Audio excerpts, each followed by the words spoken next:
I think I remember how to use this thing. Oh my god, it's been forever. Hello, hello. I hope everyone is alive. And it's great to see everyone, by the way.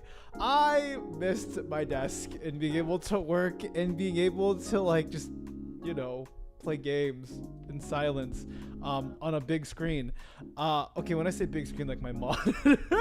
But yeah, it's been forever. I'm sorry, I was like finalizing slides. I was like, oh man. Okay, first off, I really want to apologize for switching today's stream and tomorrow's stream. In my jet lag state, I totally forgot that tomorrow is 4th of July. And I was like, oh, I probably should leave that available and open. And I should also, like, probably check if you all are doing stuff. So I moved it tomorrow. Tomorrow's stream to today. Also, hello to Welkin, Vajeo, Lazzle. Great to see you all. Yeah, I'm just chatting with you all today. I've been awake since like 5:30 a.m. and I feel surprisingly okay at this point. Like, today has been a whirlwind of getting...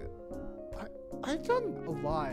Like, this morning I woke up at 5:30 and I was so angry because I had to go to the bathroom. Like, I didn't have to pee. Like, I had to poop at 5:45 a.m. And I was like, no, we're not doing this, body. And my body was like, yes, we are. And I was like, no, we're not. And it was like, okay, yes, we are. And so I had to wake up, roll out of bed at 5:45 to go poop.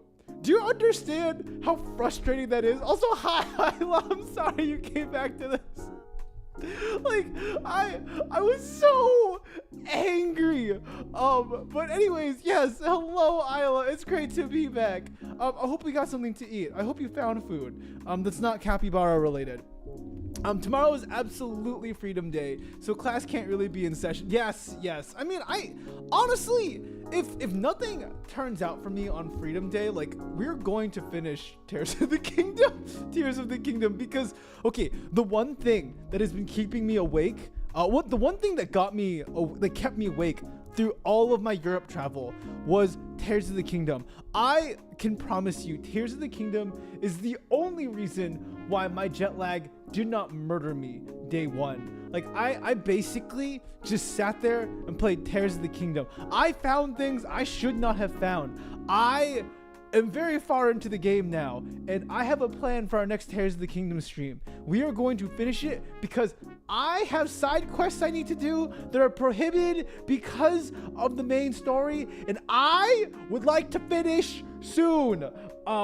So yes, we're going to play Tears of the Kingdom, and that has kept me awake.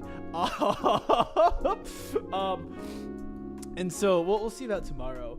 But yeah, I purposely planned like some other stuff this week. Like on Thursday, I was like, oh, I thought it was Friday, but I'm gonna see Twice, the K-pop group, perform live. And okay, I'm gonna be quite honest. One of the reasons why I booked the ticket was like, oh, the last time a K-pop group was in town, I missed it. And I was like, you know, even if it's just for the experience of being a part of a K-pop group or like going to a concert, I was like, I should go. Like, I really, really should.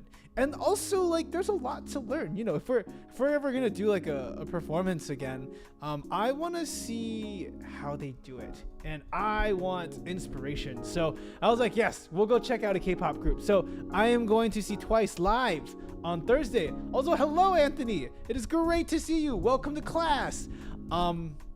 So my week is a little busier than I expected, and like I'm doing a lot of cooking right now. A lot of things are cooking, and oh my gosh, when you're gone for 2 weeks, like, things add up. A lot of things add up. Like, VTubing's, like, you know, NexStage, CodeX things aside, like, other things in life. Actually, no, I think it's just actually a lot of CodeX stuff. It is a lot of CodeX stuff, but there's cooking. Cooking will be done. I'm debating if I want to stream some of the cooking that I'm doing, because cooking is hard. Cooking's very hard. But it's okay, cause learning, like on some of the travels, I listened to a bunch of tutorials on mixing and mastering, and I was like, oh, Zhuni has a lot to learn. So we'll be doing some more cooking later. But, oh my goodness. Yeah, this is exactly why I made a PowerPoint today, because I'm going to continue rambling in whatever direction, and we'll never finish. We'll finish the stream. I promise we'll finish the stream. Because jet lag and oh god, sleep. No, sorry. Like I was writing music stuff. So I'm working on a lot of music right now. Cooking hand cam, I actually can. We'll see at some point. But yeah, today's stream is just a recap on Europe, and I don't know how long this is gonna take. I think this might take a little bit. I don't know. But yeah, oh gosh, when I was gone, so many things happened. It's like, oh, I gotta like organize. I didn't organize. I mean, like basically before I left, I was like, okay, we need to get all of the shorts and all of the premieres done. Also, I hope you all enjoyed the content while I was gone. We are very, very close to 1K. We're getting there to monetization as well. I really should stream longer. Probably should. But we're getting to the 1K mark, and I'm hoping to get some more covers released to help with like just getting my name out there and stuff. And so I've got stuff that I've got ideas, and I'm investing in my music production software stuff right now to be able to make better noises, to make better backing tracks, and like try to like really get what I want in my head out onto software, which is a lot harder. Like it's really hard. It's challenging, and I cannot. And so I still also need to finish like my schoolwork and dissertating. So yeah, I'm hoping to help with the 1K push, to try and get some of my own covers out there. I gotta find other people to work with to make that happen. I gotta get big brain, and still cooking with a lot of still working on some projects with a lot of other folks. But all that aside, okay. Before we digress, I'm glad you enjoyed it. I was been sitting for a while, and actually, I think I'm gonna talk about that cover at some point. If we have some time at the end of this, I'll talk about how that came to be, because originally I had a very, very different vibe going for it, and I realized just like the writing style that I have and the way that I sing, it's just not suited for that. And so there's a really fun story behind the I Will Survive cover. But with that, I shall transition to Central Europe recap. Yes, Judy made a presentation because if I don't make this presentation, I will lose the story thread and I will get distracted, and the stream will either end in 5 minutes or 5 hours. And this was the most organized way that I could possibly think about getting this here. I've included pictures, I've included some talking points, but hopefully. Also, Pata, hello. I hope I get my sleep schedule worked out. I woke up at 5:30 today. I have been so productive. And we're doing things. I worked on music today. I worked on this presentation. This presentation actually took a lot longer than I was expecting it to. But hopefully this will get everything organized, and everything will be fine and dandy, and we're going to have fun. And oh, I have music in here too. So before we get into the Central Europe recap, I want to talk about why you should go touch grass. So why do I go and touch grass? I touch grass because one, I sometimes have to do it for work. When I as a PhD student, sometimes I have conferences that take me out to different countries. So like last year, I was able to go to Denmark, in Vienna, and I went to a conference there. And then sometimes my conferences take me domestically. So like conferences in Chicago, conferences in Texas, etc. And so one of the things that takes me to travel is like work, like I present stuff, etc. Ways of living. The other thing I really enjoy about traveling is seeing how different parts of the world live. And so usually I've traveled a lot to, Asia, because one, like, I don't have family over in Asia anymore. Not that I'm like deeply connected to, but I have family histories and roots in Asia. And so like traveling back is really a way for me to connect with some of my own background. And this is like my second like trip to Europe. And the reason why I went to Central Europe was because the ticket to Munich was really, really cheap. Scott's Cheap Flights or whatever it is going. Sponsor me, please. Please give me a full year membership. I use going to book really cheap tickets. And as a PhD student in academia, I have a lot of flexibility, but not a lot of income. And so I want to take the opportunity that I can to like, okay, like sure, I might not have a huge income, but I will take this opportunity with time to be able to experience like as much as I can. And so seeing how Europe lives life differently. I remember one thing was like I was in Denmark and I was doing like a culture night fest thing. It's like their annual like thing where they celebrate Denmark, Danish culture, etc.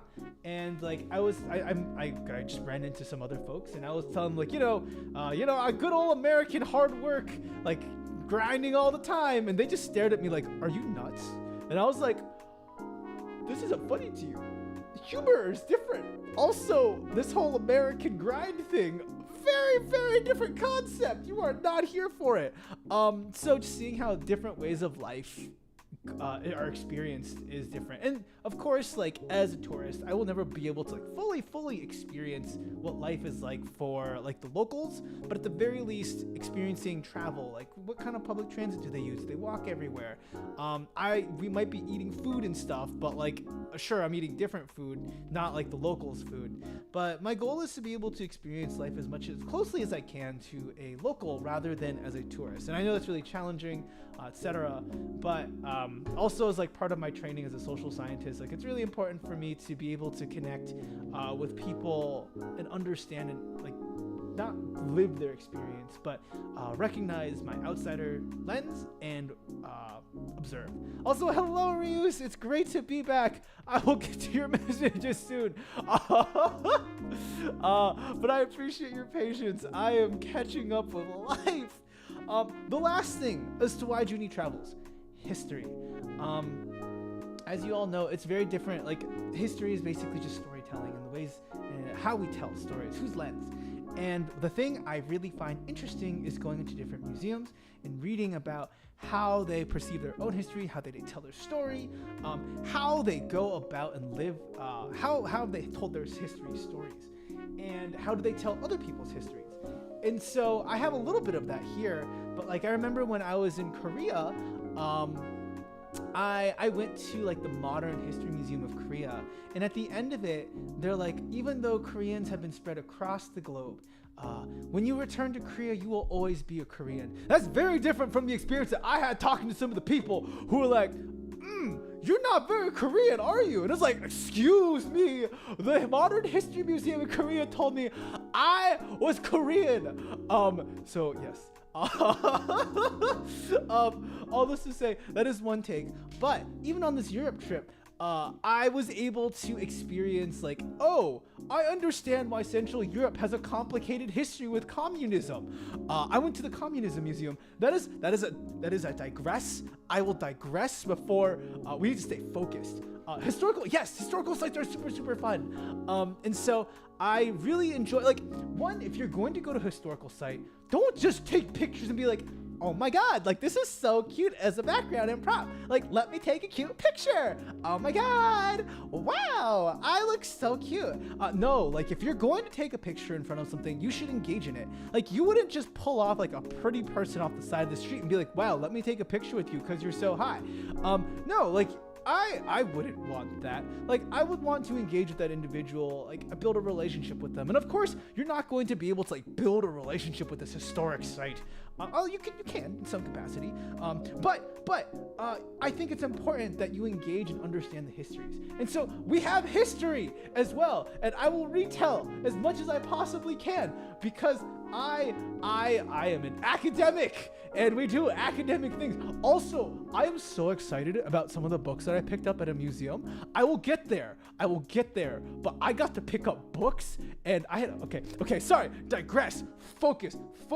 We can focus. All right, so if we go back and recap the reasons why Zhuni travels, 1, I travel for work because presentations and stuff. 2, it's understanding the different ways of living, and 3, histories. Vijay, we'll get to all your answers. I have all the answers for the questions that have been asked in chat because I am organized. So where did Zhuni go exactly? Well, let me tell you where I traveled. So first, I flew into Munich for like $500 on Air France. Honestly, I'm not gonna bad talk Air France, but I will say I have had slightly better flight experiences elsewhere in my life, and the food was good though. I think the snacks on Air France are pretty solid. Instead of giving you like crackers, they give it their snack is like, oh, would you like a cheese sandwich or would you like chicken? And they'll be like chicken or cheese. I learned some French. Bonjour, merci beaucoup, and that's all I remember.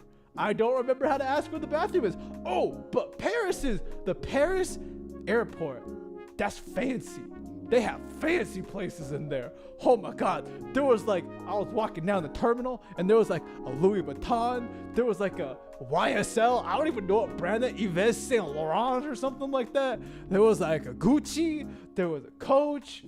Oh my God. So many fancy brands. Like, Zhuni does not have the budget for that. Like, oh my God. Also, hello, Rhombus. But like, one of those bags is probably like the cost of the whole trip.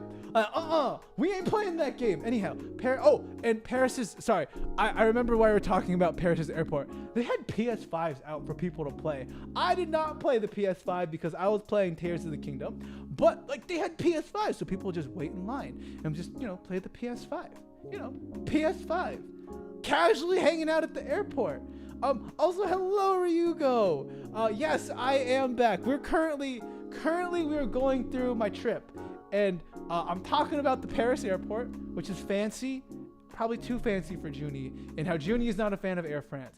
But Air France got me a cheap flight to Munich, and that's where we started operating out of. So first, we flew to Munich, and what we did, I stayed in Munich. So I was traveling with some friends. I stayed in Munich with my friends for 2 days. And in those 2 days, I did not actually see any of Munich at all. I actually went to everywhere but Munich. I did a trip to Salzburg, the birthplace of Mozart, and I went to Neuschwanstein as well. And the reason I went to Neuschwanstein was because of Civilization 5. Man, that must be some good airport security for those. Yeah, the PS5s are actually in cases, and there's giant TVs. But also, the other question is, I don't know if you can just, like, pull the PS5. I think it's kind of obvious. Also, hello, Rabbit Sensei. Okay, digress. Focus, Zhuni. Focus. Okay. So, yes, in Munich, I went to Salzburg and Neuschwanstein and Linderhof Castle, and there are fun stories with Neuschwanstein. But we will save that for the broader story. After that, we took a train to Prague, and I'm gonna be honest, it has always been my dream to be able to just travel on. Yes, I take the Amtrak to school. Okay, I do that, But you know, taking the train across Europe and like getting one of those little cozy little cabins and being like, wow, this is whole space to myself. It's like I'm on the Hogwarts Express. It was nothing like that, but I did get to experience it. There was no AC. I drooled on myself on the train and I almost missed my stop. It was terrifying. It was terrifying, but it was a good experience, you know?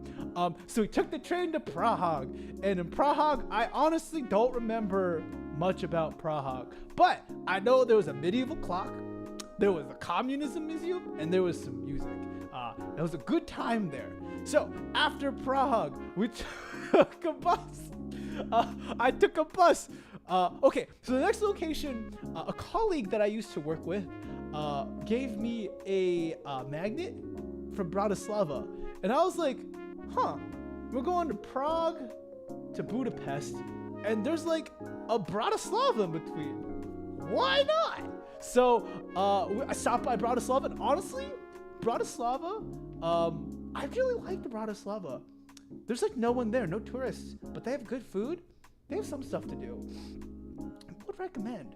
It's kind of like it's a diamond in the rough, you know. Yes, Vijeo, a communism museum. We'll talk about it. I want to go to Singapore strictly for its airport, so doubt France has that beat. I will say, Anthony, Paris's airport is really nice looking. I don't think it is like Singapore. Like it doesn't. I think just the ways the country operates, from what I've heard about Singapore's airport, it also like is open to the public and acts like a mall. And I think France's airport is it's not like that. Like you still have to go through security. But I do want to go to Singapore. I haven't gone to Singapore yet, and I do want to check out their check out their airport and everything there. Where is Bratislava? Bratislava is currently covered. Oh, it's right here. BRNO. Oh no, Bratislava is here. Right here. This is where Bratislava is from Prague. So I took a 5.5 hour bus ride, 4 hour bus ride. I think this is 4 hours of bus ride. All I know is the person next to me took up a lot of seat space. I am a small, I'm not small. The person next to me took up a lot of seat space. And my foot, like when I was sitting normally, my foot fell asleep. It was very uncomfy. But you know, I slept. And we'll take that as a dub. Yeah. But yes, Bratislava is in Slovakia. Yes, I know the countries. This is the Czech Republic and this is Slovakia. And so next, after Bratislava, I took a bus down to Budapest in Hungary. And so Budapest, they have the so-called, the alleged most beautiful library in the Wait, no, that's Prague. I'm mixing things up. Sorry. No, it is Budapest. Yes, they have the Starhof Library. The Starhof Library, which is allegedly the most beautiful library. I have thoughts about it. I have many thoughts about it. And then after Budapest, we went to Vienna. This is my second time in Vienna. I actually really enjoy Vienna a lot. And apparently this is where Mozart's highest output of music was. Lots of music, and they also have the MAK, the Museum of Art and Design, which I love the MAK. I picked up a couple books there. I don't have the pictures of the books, but I'll read you the titles. And they're fun. They're a lot of fun. Okay, they're fun for Zhuni. I don't think it's fun for anyone else, but I have fun. Anyways, let's hop into the first country. So first, I went to Munich. Oh, there's... Hold on. Let me start this video over. Okay, one of the things I really enjoyed about being in Europe was all the music that was everywhere. Like, you know, you're walking around, street performer. And there are some good street performers. But there was this one guy, when I landed and I started walking around, this guy caught my eye. Because one, I'm pretty sure this is basically just me if I were doing live stuff. So this guy was interesting.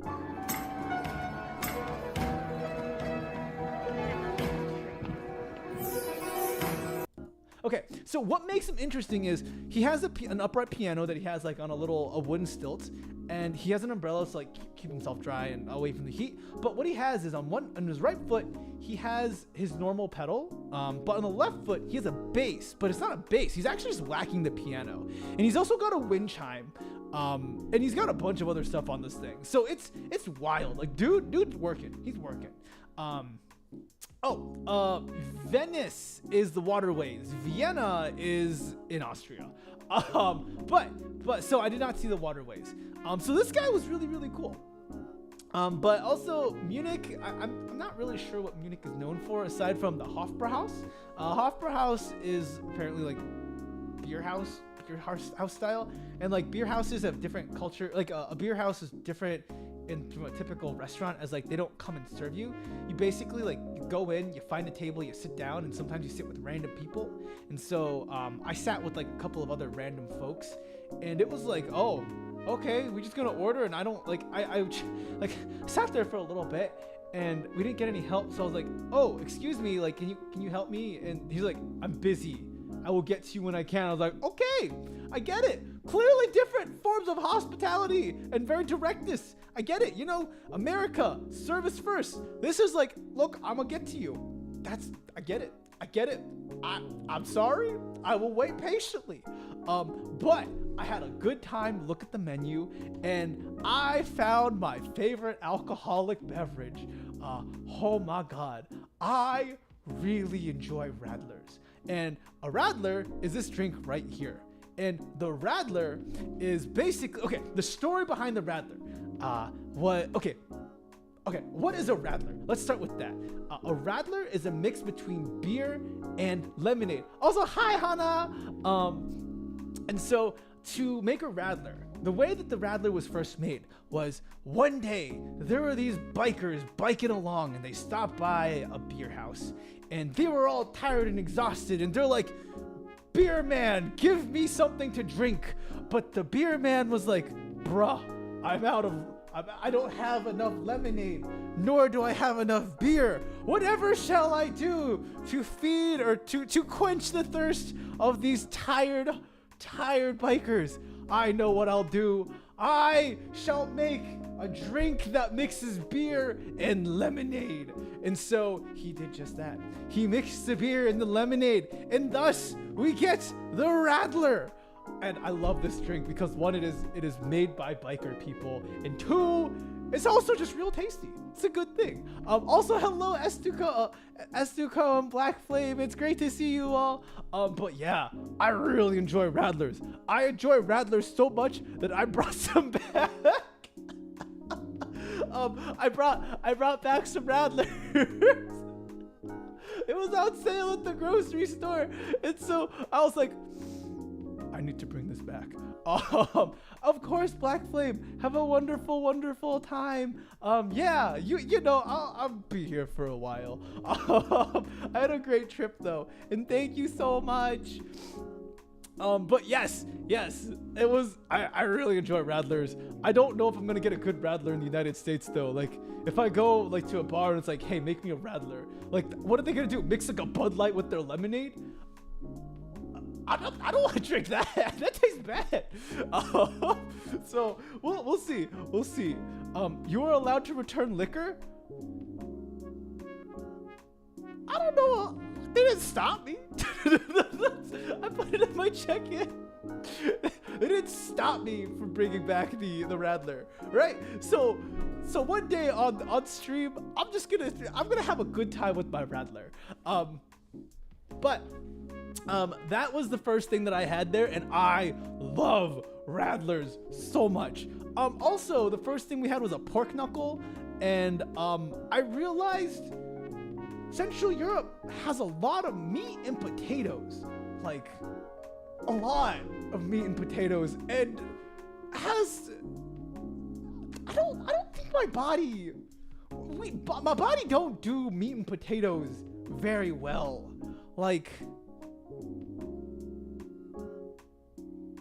yeah, I'll leave it there. I'll let you choose how you want to imagine Judy's body's processing meat, potatoes, and sauerkraut for a week. my diet is usually like vegetables, a little bit of meat, noodles, rice. Not a lot of meat, potato, sauerkraut. Unless, I heard one time on the radio, someone was like, oh yeah, Koreans just, kimchi is just Korean sauerkraut. One, I have never been more offended in my life. How dare you? How dare you say kimchi is just Korean sauerkraut? No, ma'am, they're different things. But that's the farthest, that was the connection. And, how was it for you? It's just a lot of meat and potatoes. And not to get too much into the weeds, but the digestive system had a lot of different fragrances that week. Yeah, I think that's the best way to put it. A lot of different fragrances. Yeah. Yeah, Pato, right. This was like, I was so offended when, okay, it was like a listener talking, it was a cooking show on NPR, and they're like, yeah, I've heard of this kimchi. It's also the person who doesn't know how to pronounce kimchi, but they pronounce it like kimchi, the emphasis on the chi. And I was like, oh my God, I am going to stop listening. They're both cabbage based, but even yeah, it's a Korean cabbage. Anyways, sorry, before I go on the Korean cabbage, before we digress, yes, meat and potato. It was good though. I enjoyed the pork knuckle. The skin was really, really crispy and the inside was soft. The soup, there's white asparagus. Apparently it's a thing. It's asparagus season and it's white. And I was like, whoa. It was a really good soup. That soup down there, this is probably 90% butter, creamy, delicious. Mwah. Probably not very good for the for overall health, but was that good soup with the white asparagus. I was like, I wonder how they got the white asparagus to get white, but no, it just grows as white. And I was like, yeah, sorry, that was a lot. Okay, so that was like my meal in Munich. And then one day we went to Salzburg, and that's the birthplace of Mozart. Despite Salzburg being the birthplace of Mozart, he didn't actually get a lot of attention in Salzburg because he did spend more time in Vienna. So even though he was born there, Salzburg was like, eh. But then they later was like, oh, Mozart was born here. We should probably make that a marketing ploy. That wasn't the exact story. Again, oversimplification. But then they started to market themselves as the Mozart city. The picture over here is from their museum of history, and this is an old time, an old piano. Now what I'll say is, they had some very old instruments there, and sometimes it's unclear as if you're supposed to touch the exhibit or not touch the exhibit. I may or may not have touched a 300-year-old piano when I may not have, should have. I'm not going to say that I did or did not, but I can say the sound was very interesting. And in the case that one may have touched the 300-year-old piano, it was a very overall good experience. And nothing came out bad. And after that, Zhuni got cake. Yay, cake! Wow, look at this cake. I went to a cafe and oh my gosh, it was so cool. People truly just sit at the cafe and read books and newspapers and get their laptops out and work. And I was like, wow, this is such a cool life. I wish I could go and just chill at a cafe and read books and stuff. It was not Mozart's piano. I think it was just an old piano that they had. Okay, to be honest, I actually did not like the sound that much. The old pianos from this piano sounds very, very different from a modern piano. The pianos that they played on had a lot less dynamic control, a lot less depth to them, and sound a lot more tinny. Tinny? I think is the right word. Also, hello, Ahmed. My apologies. So all this to say, like, also there was not a lot of pushback on the piano. Like the piano didn't have a lot of resistance. It was like a, instead of like a, that's, yeah, not a lot of resonance. That's what I'm trying to communicate. Resonance. Salzburg was a lot of fun. Checked out some museums. I also got to see where parts of what's that movie? Sound of Music. The people that I was traveling with really wanted to go see the sites for Sound of Music. So I got to see where the Von Trapp family hid and stuff in the graveyard. The doe, a deer, a female deer, ray, a drop of golden sun, me, a name. That's that. Anyways, the Von Trapp family. Got to see some of that, but overall, like Munich and Salzburg, it was Salzburg, it was okay. They got Mozart. I'm actually not a huge fan of Mozart. I'll tell you more about why I'm not a huge fan of Mozart okay, you know what? I'll tell you now. When I get to Vienna, we won't go to the Mozart Museum in Vienna. So like Salzburg has Mozart's house, but his childhood home, but Vienna has his like working home. And Vienna has a whole museum of Mozart in his life. And boy, do I have takes. Actually, it's probably not even hot takes. Like if you watch the movie Amadeus, like Mozart, they go, "Oh, I'm Mozart. Oh, I am amazing, and I like have blah blah blah." And not a huge fan of the dude. Pianos right. Like it was, even Beethoven's pianos were like, eh. Chopin was perfect. Huge fan of Chopin. I need to like visit his museum one day. Anyways, Munich and Salzburg. Fun times. Oh, this is a church. I'm actually not even sure if it's a church. It's a pretty building. That's all I got. It's a nice building. Very gothic looking. I guess the other thing I can say is like going around Europe, it's really interesting to see the designs and how their cities are built. So I was actually very much considering maybe I should just play City Skylines and like think about some of the inspirations that I had in Europe to be able to build our city. Like if you compare any of these European cities to like New York City, it's like you can't even compare, because a lot of the buildings aren't more than like 5 stories. And like a lot of the really tall buildings are like the centerpiece of the city. And it's just very, very different in terms of design and structure. Like even how public transit is integrated into the city. Very, very different concepts than the United States. But I'll talk more about that because I had a lot of fun on the public transit. I have many takes on the public transit. Okay, so next, Neuschwanstein. All right, this is the one. This is why I was excited for Munich. Now, Neuschwanstein, the only reason I know about Neuschwanstein is because I played Civilization 5. And in Civilization 5, you are able to build Neuschwanstein as a wonder. I don't remember what the benefits of it are, but you had to have a mountain, and I needed wonders because people were taking all the others. And so young Judy was playing Civilization 5 and saw Neuschwanstein and like, wow, this is pretty cool. Now, fast forward to Judy today, or whenever he was planning his trip. And I was like, Neuschwanstein. Sounds familiar. Looks familiar. Wait a second. I played a game with this, but there's another game as well. It's not just Civilization 5. There's also Mad King Ludwig's Castle. And so, Mad King Ludwig's Castle is a board game based on Neuschwanstein. And the premise of the game is that you are a builder who has to fulfill the needs of Mad King Ludwig. And Mad King Ludwig has very, very specific designs of rooms and etc. Now what's interesting here is we are calling him Mad King Ludwig. And before this, I was like, King Ludwig, another rich dude. Why is he mad?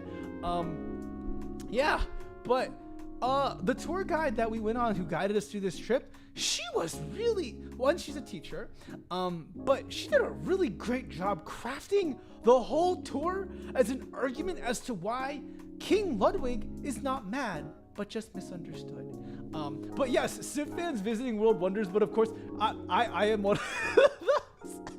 I really did want to be the Civ fan who brought their Steam Deck and was like, oh, let me take a picture of me building this wonder. I didn't. Yeah, that thing's huge. But the question here is, was King Ludwig actually mad? Now, we can already assume that, like, yes, he comes from aristocracy, he has a lot of money and resources, but why was he mad? People thought he was mad as, like, you know, mentally unstable because he had a lot of odd requests. And so in this castle, like, he had very, very specific, like, specific instructions on how he wanted things. But he was also really, really innovative. He traveled a lot. And so he got inspiration from, like, different parts of the world. But also he was really inspired by King Louis the 12th, I think, of France, the 13th. I don't remember which one. A French king. He was really inspired by this dude, despite never meeting him. He, like, idolized the man. Like, okay, basically,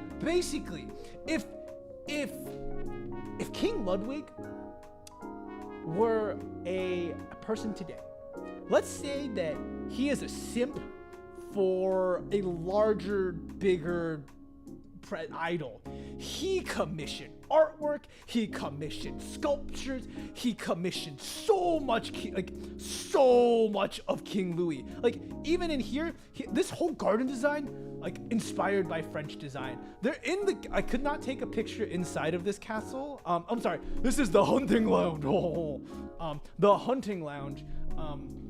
But, like, even in the hunting lounge, there's so many references to King Louis the 12th everywhere. There's statues of him, designs by him. Like, basically, even in this castle, when he made his room, it was supposed to look very, very similar to King Louis's room. And King Louis the 12th, 13th, I don't know what number, whatever King Louis the X number. So yeah, he was really inspired by him a lot. Like, I would say maybe a little too much, but, you know, I'd commission so much if I was mega rich. Me too. You know, if I had more money, I'd get a lot more commissions, pay for a lot more commissions. When we get there. So anyways, the story with this castle, though, is the question, was King Ludwig mad? Now, what our tour guide said, and I was not able to fact check any of her resources or check, or like any of her information, but King Ludwig was probably a bit odd. Despite being a very handsome man, King Ludwig was not, one would say he was gay. He never came out during his time as gay because, you know, probably would have died or ostracized from society. But he did not really care for women, as, like, in a romantic sense.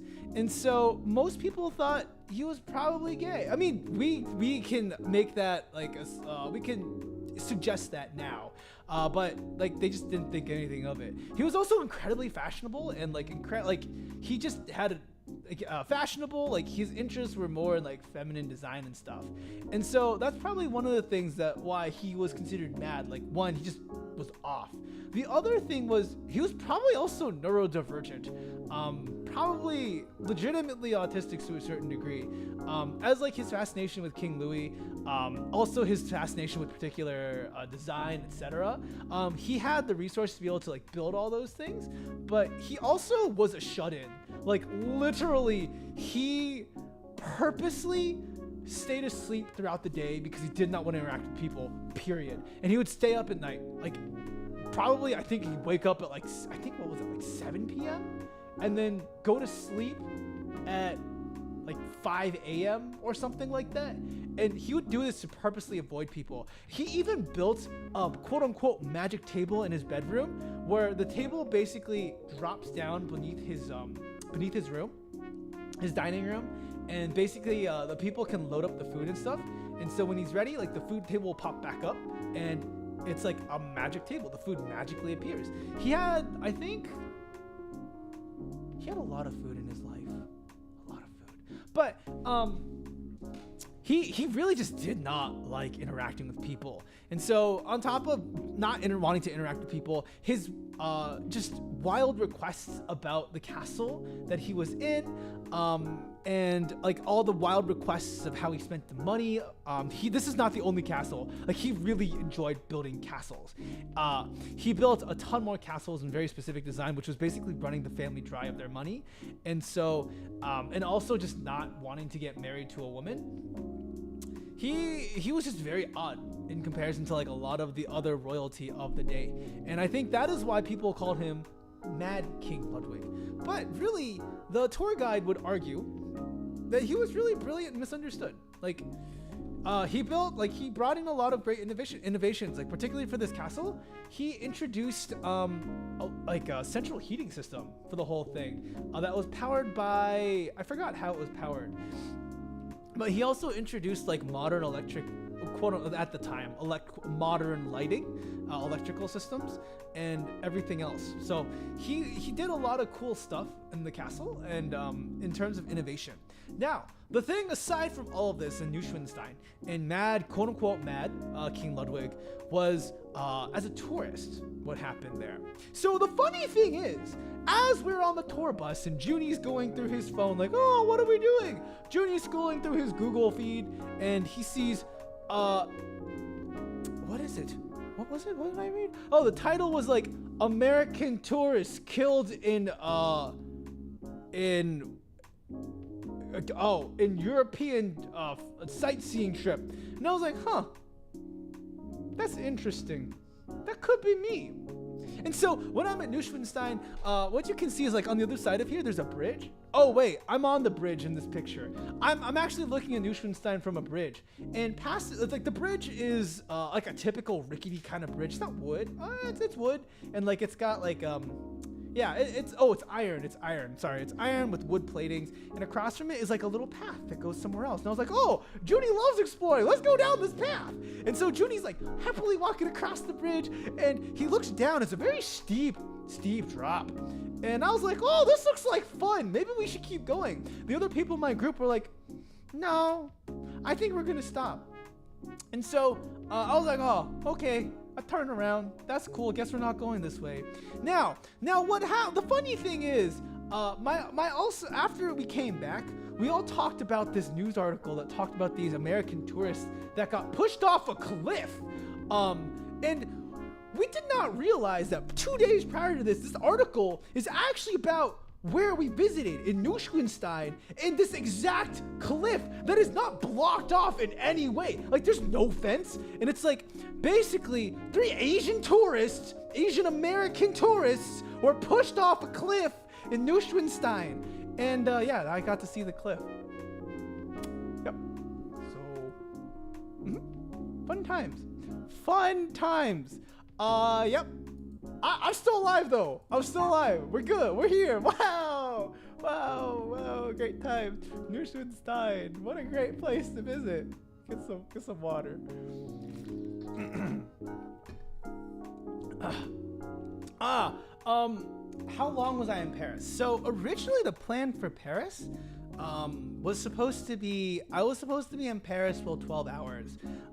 But Air France has moved the schedule a bunch of times. So yeah, there were some people that I wanted to visit in Paris while I was there, but unfortunately, I will need to save up and find another time to go to Paris at some point. So yeah, when I travel again, and when I do, if I do, I'll let you all know where I'm going. But yeah, good times. Why is my calendar telling me something? You heard nothing from my calendar. But that was Neuschwanstein. I had a lot of fun. I'll be honest, like there's some times where it's like, ma'am, please, I would like less information because I'm tired and maybe I just want to play Tears of the Kingdom. So after Munich and Neuschwanstein and what's the other place that we went to? Hold on. Salzburg.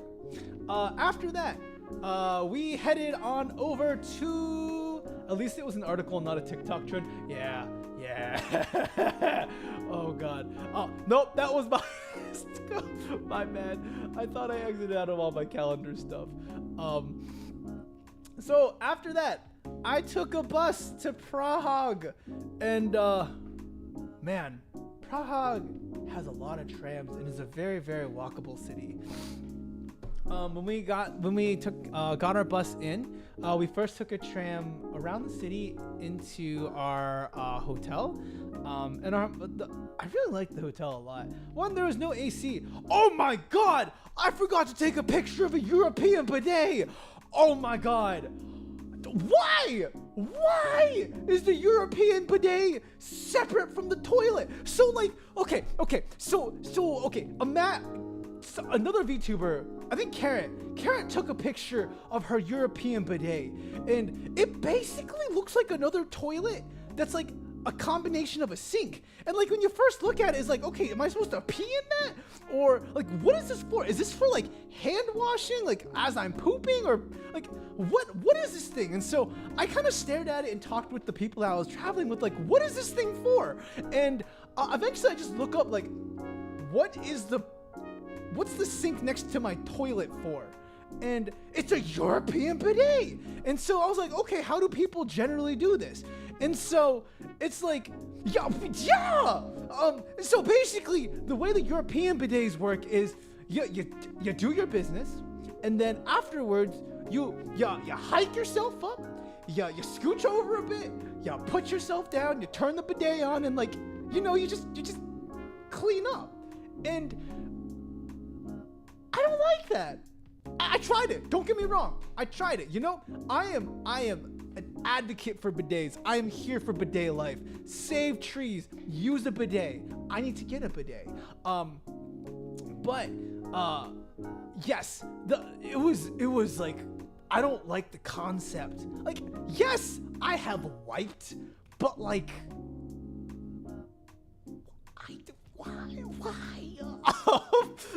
why do I need to stay? So yeah, it was an experience. Don't turn it on all the way. Kind of just let it like slowly turn the knob next. If you ever use one, slowly turn the knob, because you don't know what the water pressure is like. And like, I'll stop there. I'll just stop there. I will stop there. All this to say, I am all for understanding new experiences, and not a fan of European bidets. Also, Anthony, thank you for that information about the combo system. I fully advocate for the combo system. My favorite toilets? Okay, Prague aside, traveling aside, I think there is so much that you can learn about a country and their priorities on toilets. You look at Taiwan, you look at Japan, you look at those sophisticated toilets, heated seating, like heated water for your bidet. Those are prime examples of countries that care. Like squatty potty life, like I never figured out how to use that thing. I will one day just do a country ranking of their toilets. Also, a side passion of Judy's, ranking bathrooms, all right? Aside from all of this, next time I travel, I will take... Okay, you know what? Let's go back a couple slides. Hofbrauhaus, stop playing. Hofbrauhaus toilet, bathroom, very, very low on my list. Smelled like piss, did not smell good. Like no air circulating in that space. That smelled terrible in there. Not clean at all. Would definitely rank that into like toilet experience, probably a 1.5, maybe a 2. Anyhow, not a fan. This restaurant over here, oh, that was Hofbrauhaus. The museums generally have a pretty good experience of toilets and bathrooms. Yeah. Paris bathroom. Paris airport. Oh no. Everything looked great at Paris' airport. PS5s, lots of glass. You get into their bathroom, that was nasty in there. Would not Paris airport again bathroom. No. It smelled like piss. No air circulation. Water, the sinks did not look nice. No.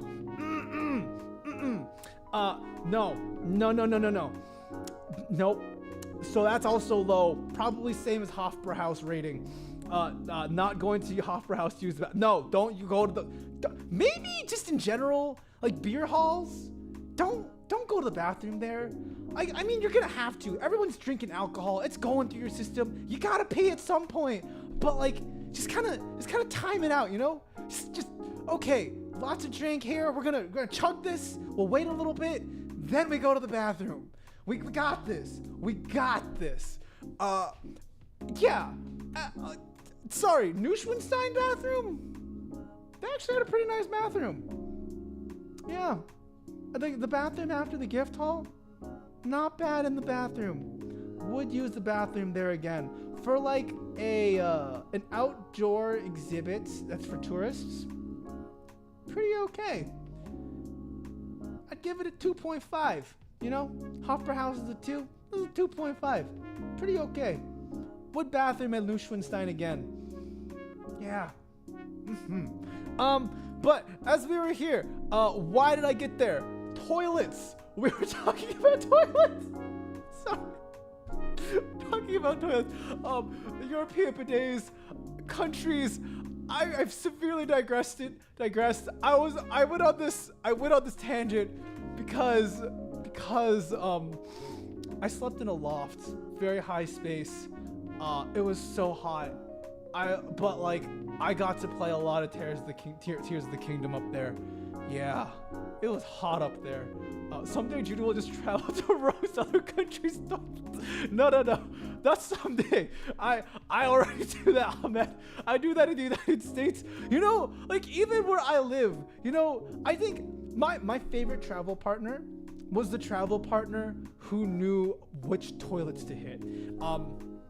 When like I was traveling with this person in Toronto, and like he knew the city fairly well, and he was like, oh, do you need to go to the bathroom? Let me show you a really good place. And so like we were walking around the city, there was like a movie theater nearby, and like it had a really nice bathroom, and like, oh my god, it was a fancy bathroom. Prime bathroom. Now, it did not have a bidet, did not have like, you know, all the nice toilet amenities, but it was clean. And so had basic needs. And so I would say maybe like a 2.75 because of aesthetic. 2.75. Also, Kimberly, 你好, 你怎么样? So yes. There's even like on the campus. Oh my god. My campus, with the funding that they get, you would expect for them to have better toilets and a better clean toilet. There are 2 occasions where I have seen cockroaches. There was one day I was coming back from the train station and I had to really go to the bathroom. And so I was like hustling, like, okay, from the train station to my campus, it is a half a mile walk. And I was already past the halfway point.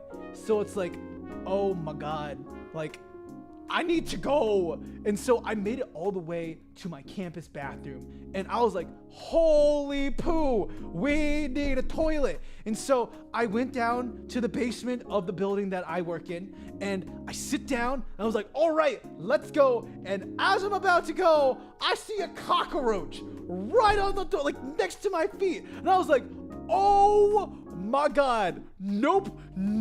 So we pull the pants up, we go to the next stall, we pray to God there's no cockroach, and then we sit down, do business. Oh god, no, my campus bathroom, that's like 1.5. No circulation, cockroaches, not well lit, bad toilet, would not toilet again. Now, what's the highest I could rate? It's going to be on a 5-point scale. I think the bathroom that's gotten to the best, like the highest rated bathroom so far, I would say is Taiwan Taipei's airport. 1, because clean, they have gender neutral bathrooms, and it's very clearly labeled gender neutral. They have really nice bidets, usually very clean, aesthetically all there.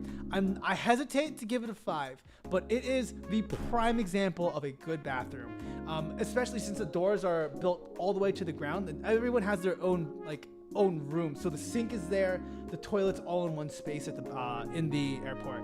Like that is that is my favorite bathroom experience so far. So Taiwan Taipei Airport is the prime example of bathroom, but I also do acknowledge that those bathrooms are pretty intensive in terms of resources, in that you have to build a whole space for it. But like, it was such a good bathroom, good signage as well to get in there, good overall experience. Yeah, very, very well done. I need to do another Taiwan trip. I miss Taiwan so much. Okay, but we digressed so much. Oh my god, I swear. It's fine.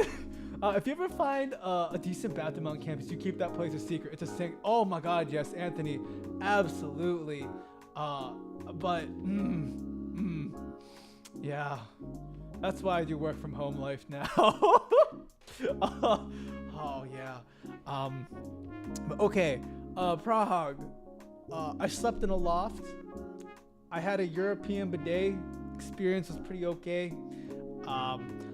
I also checked out the Charles Bridge, and the Charles Bridge is like a very old bridge, very famous pedestrian bridge. It's actually right over here. I'm gonna be honest, I don't know the historical significance. But it was really cool seeing a lot of street performers and people here. Like it was crossed a lot. There's like statues on here. I think this was like the first bridge actually. I don't remember what the tour guide had said. I forgot. God dang it. Oh, the interesting thing about this bridge, I guess they built a bunch of bridges at this point and they kept breaking. And so this king was like, you know what? Screw this. We're just gonna ask a fortune teller how to build the bridge. And so the fortune teller said something along the lines of like, use like odd numbers to build your bridge. I don't know, some weird facts about it, but it's still standing and it works. So the bridge keeps on bridging. In Prague, I also went to the Museum of Communism. And so I believe Vijaya was asking about it earlier. Yeah, so I'm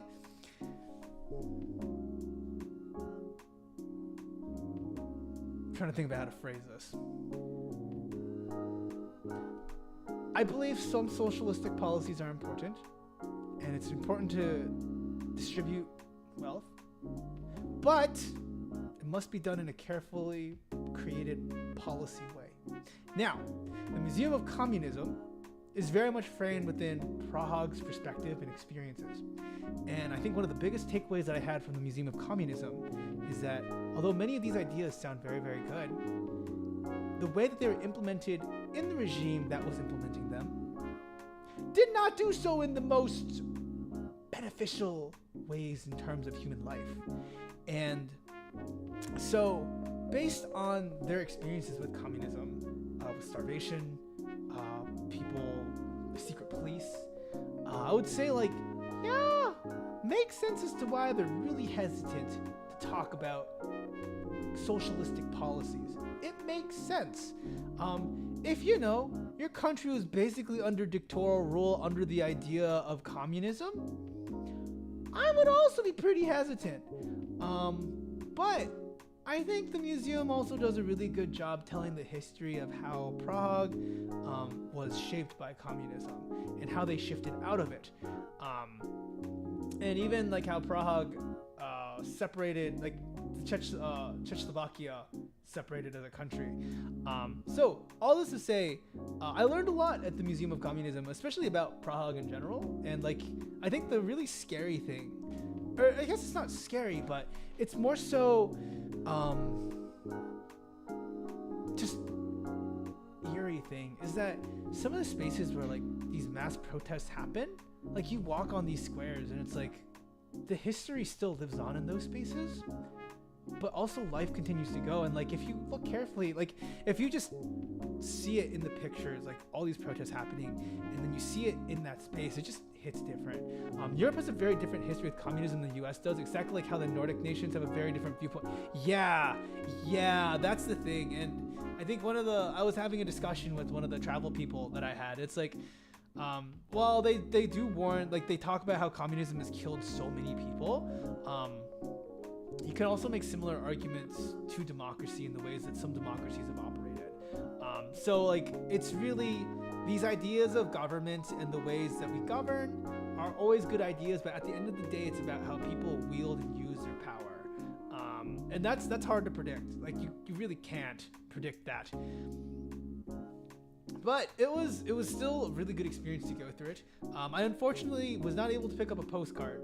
I did want to pick one up, and actually at the Museum of Communism, I was really expecting them to talk more about Marx and more about seizing the means of production. But no, it was very dark. Very dark. I strongly recommend the Museum of Communism. Like very, very strongly so. Like it's a very, very good museum. It's a lot of reading. So if you do, like I would bring one of those chairs that you can fold up and bring out and just like plop down and read. We spent a long time in that museum. Also, Estuco, no worries at all. You do what you gotta do. But thank you for being here. But if you do ever go to Prague, I would strongly recommend the Museum of Communism. It was a lot of literature to read and a lot of great context to Prague. All right, the next thing that I did was the Starhof Library. Now, allegedly, the Starhof Library is one of the most beautiful libraries. And if you look at the picture, it's very nice. It's a very nice library. The thing is, I don't think anyone uses it. And the only reason, like, I took this picture, but if you look for Starhof Library, I think all the other pictures look like this. And that is like my biggest complaint with the Starhof Library. Like, you can't go in the library. Like, what's the point of a library? It's just a glorified storage space that people take pictures with. Like, and also the Starhof Library on the Google website said it closed at 5 o'clock and they stopped selling tickets at 4:30. We got there at 4:15. Look, I get it, we're last, but like, please, sir, can you not, like, can you be a bit nicer, you know? Also, when we were taking our pictures at like 4:30 when it said it was closing at 5, this old lady that worked there started following me, like, and she definitely had that, please stop taking your pictures and get out. Like, no, I hiked up a giant hill to get here in like 90-degree weather, and ma'am, it was hot, all right? And you close at 5. Okay, it says on the Google website you close at 5. It says on all the other things here it closes at 5. It is 4:40, ma'am. I have 20 more minutes to take pictures and to really just breathe in the library and feel it. But no, they wanted us out. So no, yeah, honestly, for jail, I don't even think it's there for historical purposes. Like, I think it's there for the Instagrammers and the people who take pictures. I don't even know if they use these books.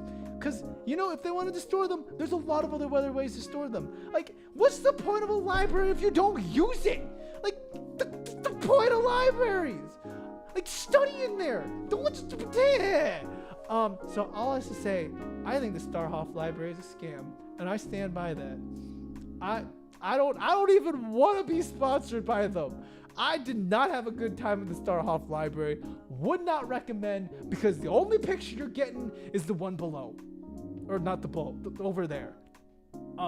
There's like another picture, but like, you can find them on Instagram. If you want to look at the picture, right there. That is all you get. And some other old stuff without any context. I did not do any learning there, and I was upset. Now, the other thing, I didn't include my Bigotry Boulevard. Okay, Bigotry Boulevard. So one of the things I really enjoy doing when I travel is trying new fast food. Yes, like I will go eat McDonald's abroad. I will go eat Burger King abroad. I will go and try the local fast food places. And I forgot to do this in Munich as well. But stop. But in Munich, we also did have a fast food chain here. Pommes Frestas? I don't know. I have a picture at the end. I put all the food pictures in one place so we can talk about them. But here we had Bigotry Boulevard, and that was good. It was really good. Like, I was surprised. I was like, wow, this is solid stuff.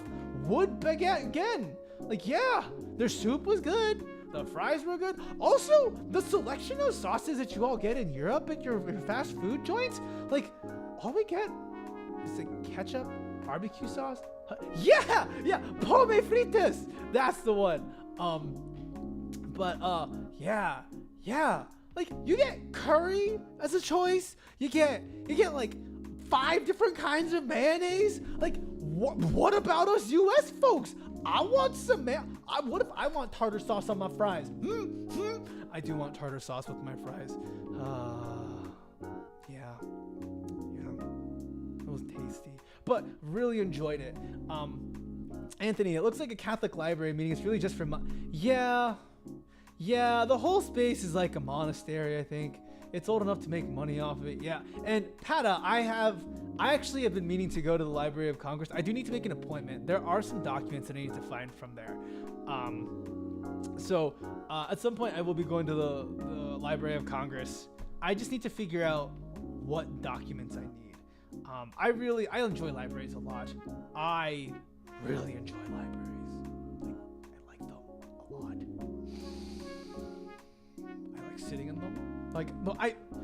Zhuni lore, when I was younger, like what my mom would do over the summer, would just drop me off at the library for like 4 hours. I don't know what she did. So Zhuni basically was raised by librarians and just hung out in the library.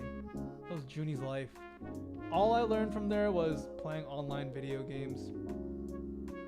Yeah, online video games. That's it. But yeah, I spend a lot of time in libraries. But fast food menus, yeah, usually different other. Yeah, I have. So I know when I was in Denmark last year, they had some other options on their Burger King menu. I know here I found some other stuff as well. So I do have pictures. But I really enjoyed it. Tartar sauce hits when you got fish and chips. Cocktail sauce is good when you got, yeah. The sauces are good stuff. But the other really exciting thing that I had was when I was walking around Prague, I noticed there was like a lot of really cool music bars, music bars in general, from like EDM to jazz. And so there was like one bar that the people that I was traveling wanted to go to Starbucks, and right next to it was like a music bar, like an EDM bar. And so unfortunately I wasn't able to go back one day because I was too tired. But like they just played EDM music and people just sat and drank, and it's like, this is awesome. Like I'd want to hang out here. But another thing that I found, also good morning Octavia.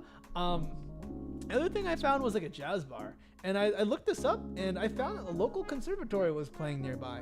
And so they're a big band, which means like they had four trumpets, 4 trombones, 4 saxes. Saxes varied. They had a guitar, bass, piano, drum set player, and like they did some big band classics. And I was like, yeah, I'm here for this. Like it was awesome listening to it, like hearing a live band, and it was free too. And so basically, I just sat down, bought a drink, of course, got a Radler. I just got to chill and listen to them. They were amazing. I didn't take any recordings just like out of politeness. I don't want to like.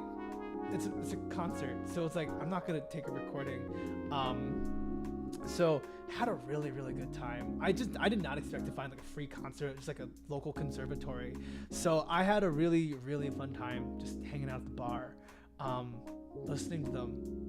Yeah, would do it again. Like so much fun. And so I think I'd like to go back to Prague one day, just to like check out nightlife. I want to go to bars and like listen to music, hang out with people, talk with them about their music and stuff. Oh man, if any of you in Europe want to hang out, I would like to go to music bars. Like if I were to go and travel like by myself, I would definitely just go and bar hop and hang out at different music bars and listen to the music. Yeah. But that was basically everything that happened in Prague, aside from like some other tours. Lots of fun stuff. Traveling through Europe, partners just wants to, so one collects like cups from Starbucks, so like whenever they travel abroad, so they're just looking for something. In McDonald's, I do admit, like even when I was in like Dubai last year, I went to like their big mall, and like I tried their fast food as well, but I saw that they had like a McArabia, and I was like, oh, this is interesting. And yeah, it's basically like a euro. It was basically a euro. Okay, maybe I shouldn't say that. Someone will be offended. It was a wrap with meat, like shredded meat, not shredded, like sliced meats with like a white sauce on it. It's very good.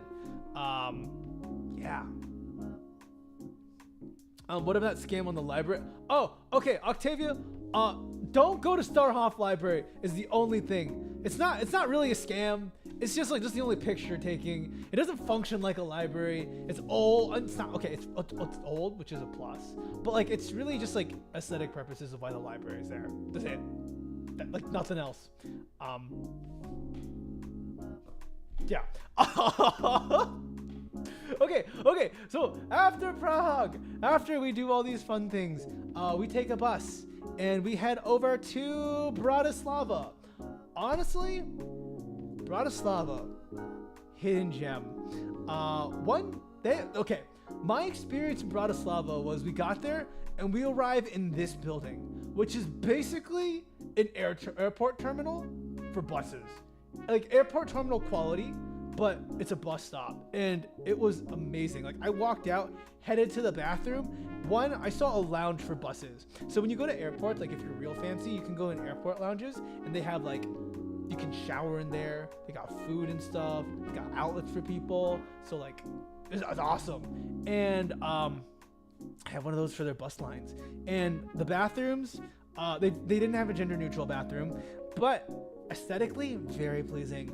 10 out of 10, like 5 out of 5 for aesthetics. Overall cleanliness, they had a person who was constantly cleaning the bathrooms. Very well done. Smelled okay, but like I think it wasn't like private wise, so still give it like a 3, higher end of it. But oh, it was a gorgeous bathroom. They even had showers in the bathroom. So I was like, oh, this is a bathroom. Also, like when I got out of the bus station, I saw a piano and I was like, oh, and I did play something on it. I did have a voice tweet that I recorded, but for some reason, it just never could send ever. And I have no idea why. I tried very desperately to get it to send multiple times. It just never sent. But the mall is really, really nice as well.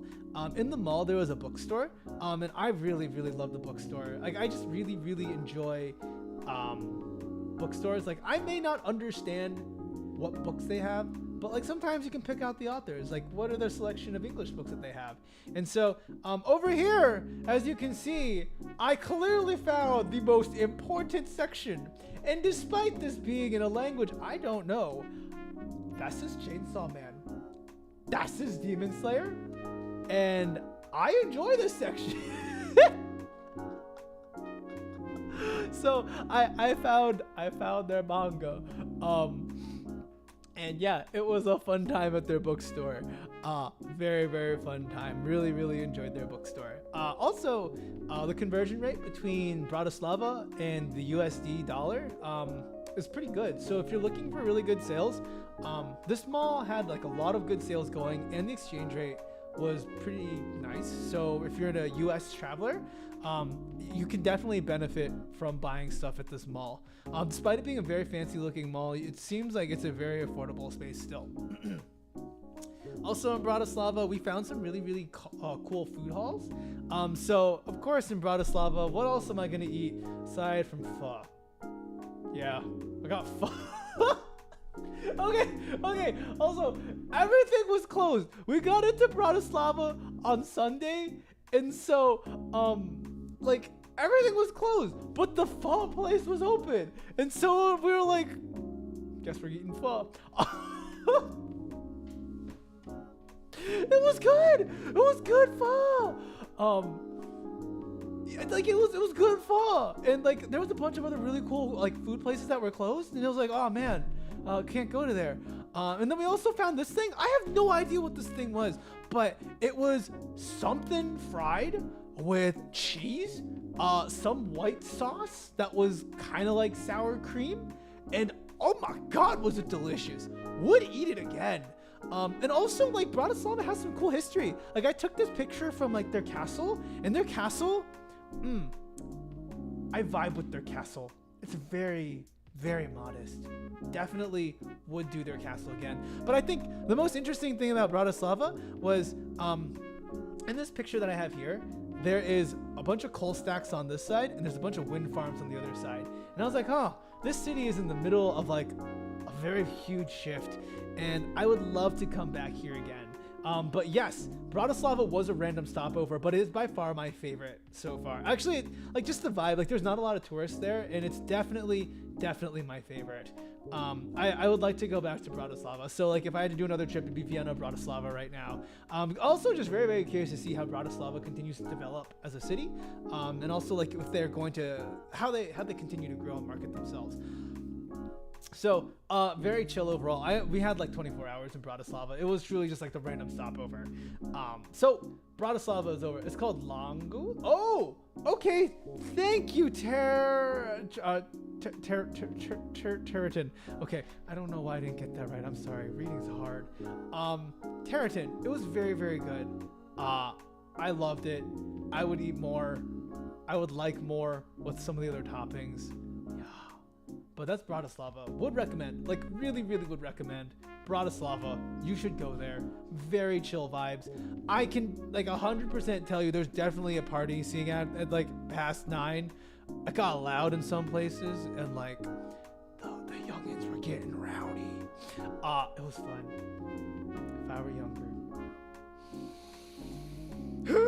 Okay, moving on. After that, we took a bus to Budapest and Budapest is on the Danube, and this is by far one of my favorite street performers. This dude's really good, and the guitar. Let's take a moment. Whoa, very nice.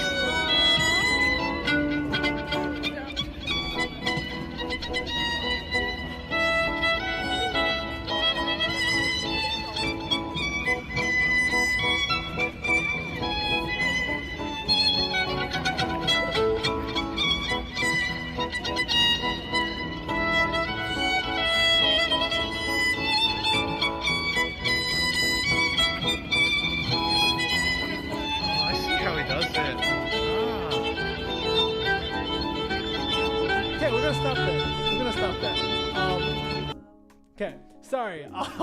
So yes, there was a little bit of Zhuni dialogue. Ignore me. But all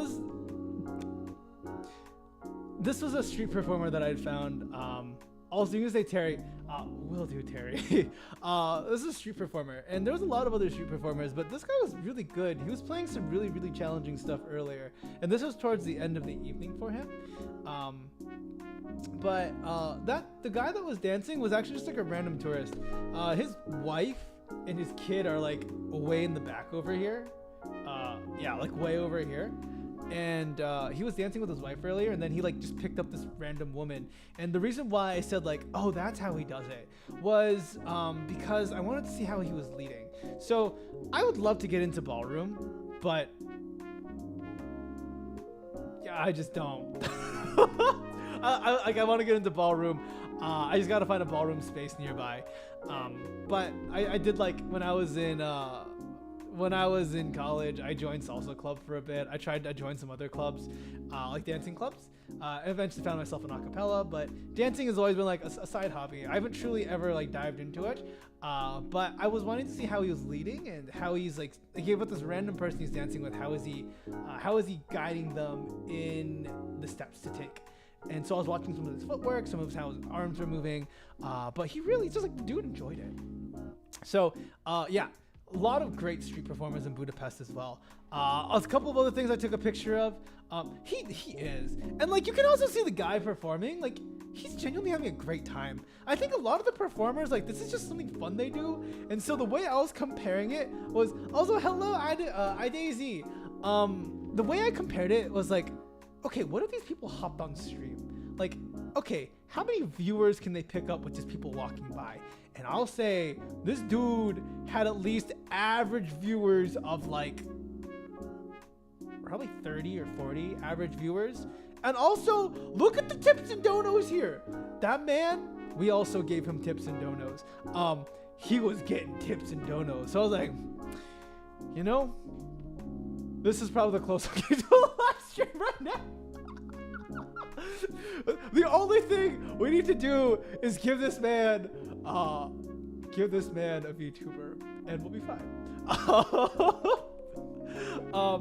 So yeah, I checked this guy out. He was on the side, just completely random, but it was just amazing seeing all the music and culture. No, I don't want to say culture, but like all the musical references. Right? IRL really though? Really? So it was great times. Also in Budapest, I went to the Castle Museum, and the Castle Museum is up on a hill, and it's a castle. And I took a couple pictures. One is this exhibit called the Budapest Effect, and oh my God, I could have spent the rest of the day at the Budapest Effect exhibit because it was basically everything that I study in a museum exhibit. It had like maps and design, it had identity and identity. It addressed like how Budapest came together in urban planning and housing, and I was like, oh my God, this is like everything I love in a museum exhibit in another country. Like, holy moly. I had a very good time, and I was very much a nerd. I had a goddamn good time. There were some solid maps in there, some really well-designed maps. The people I was traveling with, they're like, oh, it looks like, what does it look like? I don't even remember what they called it. I was mildly offended, all this to say. And so I had a great time at the museum, a wonderful time. Lots of reading happened. And the other thing, one of the other exhibits was like Budapest in history. Oh, side note, Budapest is actually made up of 3 separate cities. There is Buda and Pest. And Buda is actually made up of 2 cities, which is Óbuda and Buda. Óbuda is Old Buda, and Buda is Buda. And so Budapest eventually came together as when Óbuda and Buda came together, and then Buda and Pest came together. And the reason they came together was one of them was having some financial challenges, and one of them is doing very well. So, you know, they kind of like, what's up, bruh? And they're like, nothing much. You wanna build a city. And so they merged, and they're a city. So Budapest. Yeah, just 3 cities put together. That's it. But okay. The actual context for this picture is, it reminded me very much of Spy Family aesthetics. And so like, I think it was supposed to be referencing I think when the author of Spy Family was working on the aesthetics, it very much reminded me of the era this came in, which is like Soviet Russia style, like modern. What is the era? I forgot the era. And I was like, wow, this reminds me a lot of Spy Family. Like, I could easily see Anya sitting there and Lloyd like watching the TV, and I was like, huh, that's kind of cool. Like, I think the author of Spy Family, the illustrator of Spy Family, did a really great job incorporating some of these older styles in. And I was like, that's pretty cool. That's really cool. And I think Budapest and the city in general does a really great job of integrating like the old and the new. Even like their rail cars. This exterior of the rail car is like one of the older designs of rail cars. I'm pretty sure it is. Cold War era. Yes, thank you, Anthony. And the interior of the car though is really nice. Like, it has a screen as like, this is your next stop. The seats are all well organized. It's a very, very nice car. And I think that speaks to just Budapest in general, even the ruin bars. And so this is a ruin bar, and the ruin bars are old ruins that are repurposed to be bars. And it's such a cool vibe. It's like, as you can see in this picture, just like kind of open air, but also like in the ruins. And while we were there, I was like, oh, we should try something in the local space. And so I got a shot of Palinka, which honestly went down very, very smooth. Really strong, 40% alcohol. I just did a shot, but it was like a very smooth drink going down. I would definitely do more of it. Like, I really enjoyed the drink, and it didn't hit too hard, so good drink. And Also, this is the Hungarian Parliament building. I think it's the Budapest No, it is the Hungarian Parliament building. It's apparently the third largest parliament building in the world. When you look at it, it's really cool. I kind of want to see like a Lego architecture set of just the Parliament building instead of like a Budapest skyline. But it's the third largest Parliament building in the world, and it's really, really cool on the inside because it's like Budapest. It goes back to like medieval era. And I remember like reading on the Renaissance and like transitioning from the Romans to the medieval era, and like sometimes it's very, very distant, but when you go into the Parliament building and see some of the like the people and the references and the culture, like the styles of dress based on the statues that they have, it's like, oh wow, you've been here a while, like a long time, and you've definitely like you've all seen crap. You see nations rise and fall, and this Parliament building's just chilling here. This Parliament building, I think, okay, it hasn't always been there, but yeah. Oh, that's a World Wonder in Civ 6 too. That's awesome. Also, hello, Malkier. But yeah, it's super, super cool. Like even the inside of it is really, really cool. I only have one picture of the outside. This picture, I took this on a boat cruise. I had a lot of alcohol that day. Anyways, it was super fun. I really like their Parliament building a lot. It's a very, very pretty building. And they have castles. Like Budapest is very, very fun. And I would definitely, I don't know if I go back or not. I don't know, would I go back? Huh, I'm gonna think on that one. Oh, the last thing though, as I was walking around Budapest, I saw I'm very glad to be home though. Yeah, it's fun traveling, but I like being at home. One thing I saw in Budapest was a cafe called Cafe Liszt, and Liszt is a very prolific composer. And I was like, whoa, there's a cafe named after Liszt. That's super cool. If you have not heard Liszt before, Liszt basically is a classical superstar. Women threw bras and panties at this man when he was alive. He was handsome. He was a great pianist. Like one of his pieces, let me see if I can play it for you. Let me stop the BGM. It goes.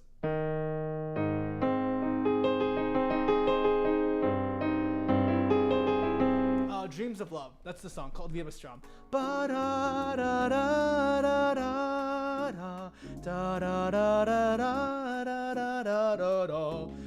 This is a gorgeous song. Liszt is just like, his writing style is so flourishy, but also so full. Like it's really, you take Chopin, put it on steroids, you get Liszt. And it's really a style that I want to learn, but I just don't have the chops for it. Anyways, I walked into this cafe just like, oh, I'm curious. I'm just gonna walk around, and this friendly guy, oh my God, bless his heart in like the most positive way. He was really nice. He's like, oh, welcome to Cafe Liszt. Like, can I help you? And I was like, yeah, I just want to just take a look around and see the cafe. He's like, sure, let me give you a tour. And I was like, oh, okay, we're doing a tour. Oh God, I didn't sign up for a tour. I just want to walk around. I just want to see your menu. But he walked me around, and inside the cafe is actually connected to a hotel. And in the hotel, I would never stay at this hotel. This hotel costs like $800 a night. Like, and so, but inside the hotel, he was telling me about this piano. And this piano, I believe the brand is a Kawai. Not Kawaii, it is Kawai. And the maker of this piano company, the owner of the piano company, actually visits. No, I don't know what the piano brand is. Don't quote me. But the guy who owns the piano company actually comes to this hotel often and like plays piano. He also designed this piano, and the guy was inspired by sports cars. So when you look at this piano, it's basically like a sports car fused into a piano, which is super cool. Like, it's a very cool piano. I didn't get to like actually play it. It was locked, but oh my god, it was so cool. And also in Cafe List, there are signatures from all kind of famous people. Like Sting was there. Who else was there? I don't remember who else was there. I saw Sting's signature though, and I was like, oh, this is famous. But the fun thing with this guy was, I was talking to him about music afterwards, and he was like, oh yeah, like Liszt isn't actually my favorite composer. I actually really enjoy Joe Hisaishi. And I was like, I'm sorry, could you repeat that? And he's like, oh yeah, Joe Hisaishi. And I was like, oh, I love Joe Hisaishi. And I had a whole conversation with this man about Joe Hisaishi's music, a movie that I need to watch that I totally forgot the name of from him, that was made after The Grave of the Fireflies, that I will check my notes to see if I remembered. But oh man, I had a great time chatting with this guy. I did not get to go back and see him again, but he was such a nice guy, and I would go back to Cafe List just to hang out with him and get a drink with him. Yeah, good times at Cafe List. Last thing I did in Budapest though, I got Burger King, and yeah, I got Burger King. and I was looking through their menu to see what was different. They had fried cheese curds, not cheese curds. It was like fried brie, and I was like, oh, this looks tasty. And so I actually had to go, like I wasn't able to finish all the brie in time, so I had like pocket cheese. So I stuck to it. I was like, this won't actually work, right? And so I took the cheese and I shoved it in my pocket. And lo and behold, the fried brie fit in my pocket. And I was like, we got pocket cheese. And so I just walk around with my fried brie and my pocket cheese. Oh man, I missed my pocket cheese. Oh.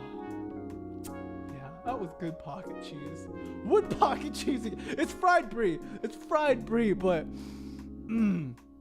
I need more pocket cheese in my life. You know, like when you're in danger, pocket sand?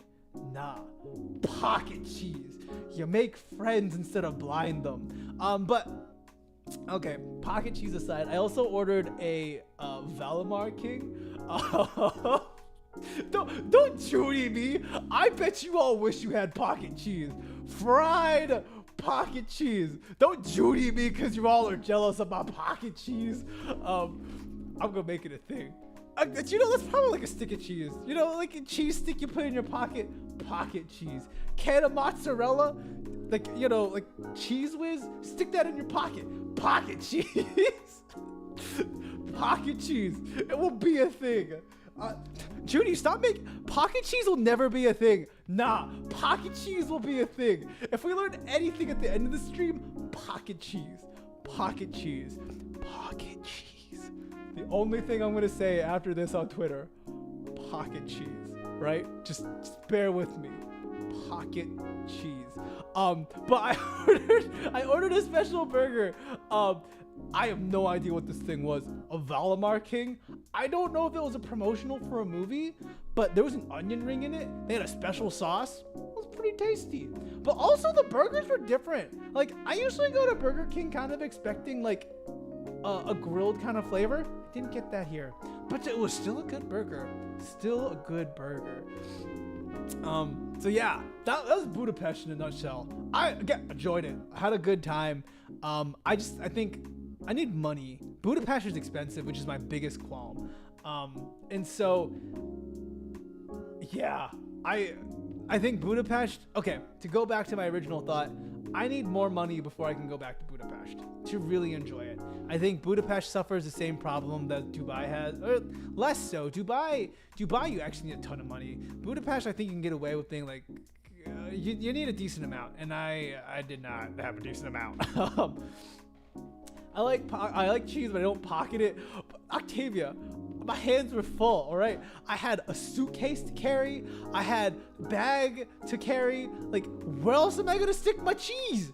I gotta go. When a man's gotta go, a man's gotta go. You gotta stick the cheese in your pocket. And pocket flan's a thing, absolutely. Yes, Babel Chalice cheese wheels, also pocket cheese. Pocket cheese. Just pocket cheese, all right? At the end of this, pocket cheese. Next time, if any particular VTuber asks what they should eat for dinner, lunch, or breakfast, pocket cheese. Pocket cheese. One more time. Anytime anyone needs food, pocket cheese. Moving on from Budapest. After that, I went to Vienna. In Vienna, I've been to Vienna before. This is my second time. And so I'm familiar with Vienna. And I stayed in a different place this time. I stayed in an Airbnb near the river. And oh my gosh, was it so cool. The first night I was there, I went for a quick jog. And okay, the reason I went for a quick jog was because one, I'm bloated and I want to run this off. But two, I saw bright lights. And I was like, whoa, bright lights. That looks like fun. And so I ran 1.5 kilometers. That's whatever my phone said. It was 1.5 kilometers to the giant Ferris wheel. But yeah, I found the fair. And I was like, oh, this is fun. And I ran through it. Like it was like a summer fair. Like they had Ferris wheels, they had fair rides, they had like fried foods. And I was like, wow, I wish I had more money so I could buy things, and I wish I hadn't run out here because I'm just kind of like a sweaty mess at this fair. But I also saw signs for this picnic in the park, a concert in the park, and I was like, whoa, this looks like a good time. And so I put this on my schedule. And so when I'm in Vienna, though, I really enjoy the concert life and the museums here. And so one of the museums that I really, really enjoyed was the Design Museum, the Museum of Art and Design. And so at this museum, I saw like last time they had this really cool exhibit where they had like 50 or more different kinds of spoons. And like some spoons were like avant-garde spoons, like, oh, is this a spoon? And some had like minimalistic spoons, like, is this a spoon? And so I really enjoyed this museum a lot. This time they had, and like, actually a lot of my intro screen and ending screens are very much based on what happened in this museum.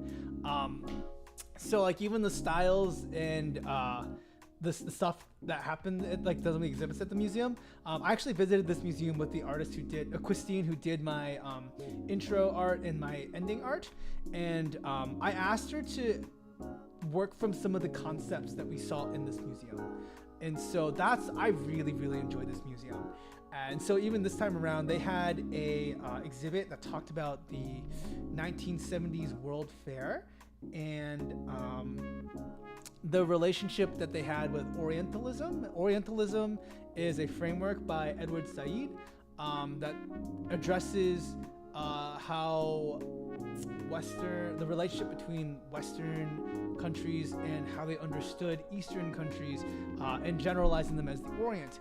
However, this exhibit goes to critique Said and say Western powers do not all see the Orient as like an overall vision, and how they were not always there was sometimes Oriental countries, I use within the framework of Said, were given power based on like the dialogue that they had with each other. And so one of the exhibits talked about how Japan had a relationship with Vienna or with Austria, and talked about how they traded art and how some of the World's Fair's ideas were very intentionally brought in by Japan and critiquing some of the ideas of Western concepts. So it was really great. I really enjoyed it, and I really appreciated how they integrated those critical frameworks into it. Academia said I had a fun time. Also, oh my God, let me get the books that I found. Okay. So, when I came back to this museum, I was like, there's a couple books that I need to buy. There's a book on color palettes that I wanted to buy to help like match my desk and stuff. But while I was looking for this, I went through their clearance bin, and also I always go straight for the clearance bin, first place to go. But in the clearance bin, I found a yellow book, and I was like, wow, there's a lot of copies of this yellow book. I wonder what this yellow book is. No one's buying it. You know what the title of this yellow book is? Exploring North Korean Arts. Yes, the book is about North Korea. Hold on. Let me read you a quick excerpt from the book. The Political Economy of North Korean Arts. Introduction. Without knowledge of the context, it will often be hard, if not outright impossible, to understand properly the meaning of artworks. Imagine a person who has never read Homer standing before the Botticelli's Judgment of Paris. He will only see 3 women, a young man, and a golden apple. If he perceives this painting as a reflection of reality, he will wonder whether everyone was wandering around naked in late 15th century Italy. Or again, think of a person who has never heard about Christianity and steps into a church, where a Christian sees God's only son who was sacrificed to save humankind. An outsider sees nothing but a dead man nailed to a wooden cross. We can continue this exercise almost endlessly. For many viewers, Picasso's Guernica would be just an arrangement of puzzle tiles. A crane on a Chinese painting would just be a bird, and Agnes Martin's red bird would be nothing but a plain white canvas. Thanks to globalized education, the symbolism and meaning of these works is more or less clear to most people who are raised in a Western cultural context. But what about nicely arranged purple and red flowers in a vase on a North Korean painting? Any child in a remote North Hamgyong village or anywhere else in the Democratic People's Republic of Korea or North Korea knows that these are not just flowers, but as their names Kim Il-sungya and Kim Jong-ilya indicate, symbols of father and son, the 2 North Korean leaders. How many Europeans would know? If a North Korean looks at a 2001 bill of his new currency issued in late 2009, he sees the official birthplace of Kim Jong-il at sacred Mount Paektu, the cradle of the revolution. For most Westerners, there is just a log cabin and a snow-covered pine wood beneath some peak. Oh my God! Like, that's exciting. Like, one, in the introduction, it's already very clear, like, yes, I'm clearly a Westerner reading this, but this has nothing to do with my research agenda. I'm just curious about North Korea. I would like to visit North Korea at some point. I'm pretty sure I would just need to shut my mouth the whole time, like, ever. The other book that I picked up was like an urban design book by the Modern Museum of Art. That was 10 euros. I was like, oh, that's cheap. So I picked it up. Yeah, I really enjoy the mock. It is a good time at the museum. I really enjoy it a lot. So checked out the Museum of Art and Design, and also checked out their grocery store. And if you can see the scary Capri Sun, you know, just chilling there. Hi there, Capri Sun. It's weird. It still scares me. We're just gonna scoot back now. And I also checked out a museum the Modern Historical Museum of Austria. And in that museum, they had this statue in the man with the PP. I put a hot dog on his wiener, so you can't see it. But the hot dog is like angled. What I was gonna do was like, it's time to send people statue pics. It's an incredibly hard statue. Please respond. I sent you a picture of my statue.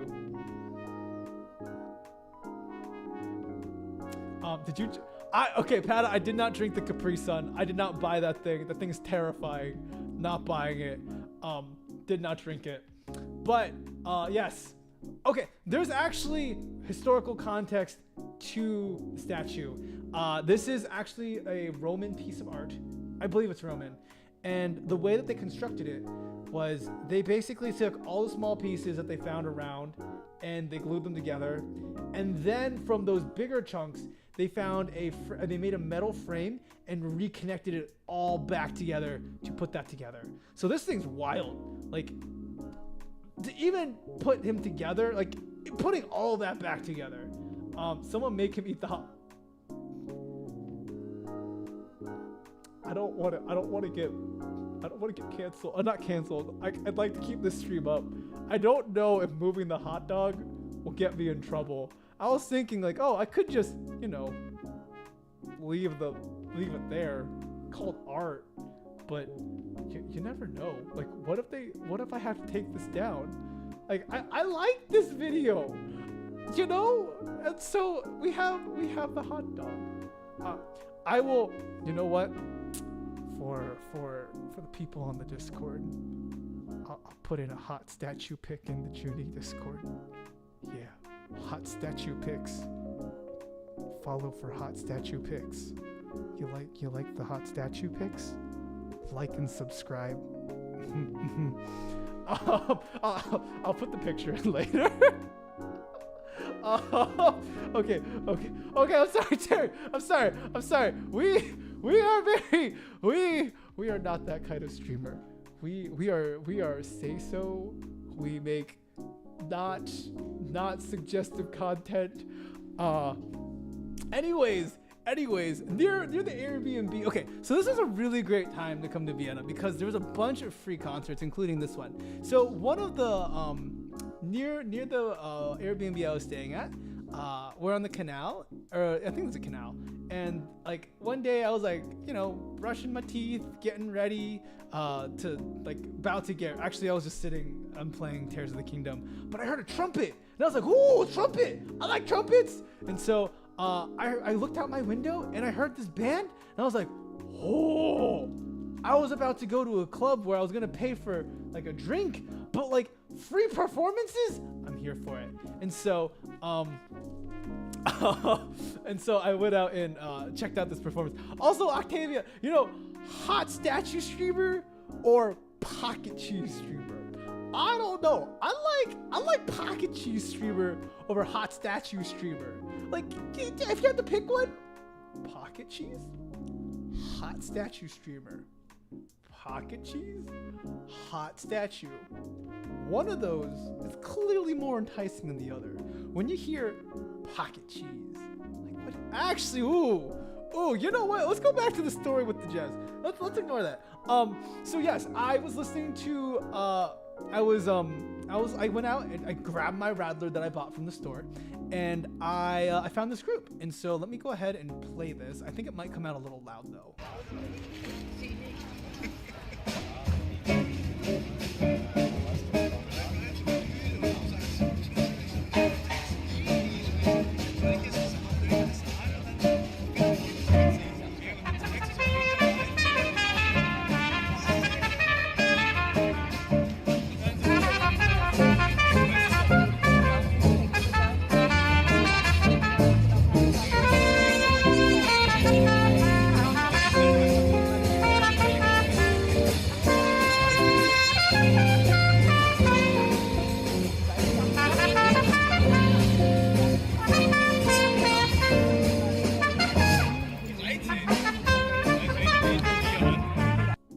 Okay, we'll stop there. Yeah, my bad. I did not check the audio on those. That is on me. But yeah, it was groovy. So definitely doing a lot of listening and trying to figure out, okay, how do I build my bass lines better? How do I get things to like sound more alive? And so I didn't get to catch the name of the group, but had a lot of fun with them. And yeah, the trumpet player also was their lead vocalist, and so she was singing at times too. Also, hello, Choco Milk Tea. So I caught them, and then the last thing that I caught was this free concert at the park. Oh, I didn't even get to get into my Mozart rant. The concert at the park was really cool. This was clearly not for tourists. Everyone here was not speaking English. Anytime they introduced new program stuff, not in English. I got to listen to the Vienna Philharmonic though, so I'll take it. Like, it was awesome. Like, they played some fun stuff. There's some fun vocalists too. But all right, the other thing I did in Vienna was I visited the Mozart Museum again. Last time I went, I wasn't able to read everything because we were on a time crunch. Also, thank you. And so I was like, oh, I'll go back and read through more Mozart stuff. Mozart and I don't think we vibe. one probably wouldn't even talk to me. Mozart as an individual, he just lived his life in extravagance. They say that he probably went bankrupt in his life because he gambled too much. He engaged in too much. He enjoyed life to the fullest, and like he had money, he flaunted it out, and like he overspent. And I think I'm a little bit more modest than that, and I think I'd vibe more with Beethoven. Beethoven also lived in Vienna, but Beethoven lived very, very far away from the city center. Like last time I was in Vienna, I went to visit Beethoven's house, and Beethoven's house is like definitely more my vibe. Beethoven basically lives in the suburbs, and he has a yard where it's just grass and a tree, and like he just chills there, and he sits and he's like, God, I hate all of you, and I hate everything, and like Beethoven was just, you know, I just want to hear things. I just want to live my life. I just want to be at peace. And Mozart, though, like down the street, Mozart was wild. Like you can like, he really enjoyed life. And I think sure, he had some bad things going on. Like, you know, his dad was kind of abusive. He may have cheated on his wife. He may not have been able to trust people, but like, dude was a party boy. Like he hosted tons and tons of parties, and he went to parties. Dude procrastinated. You know the magic flute? What is it? Oh no, sorry, the Marriage of Figaro.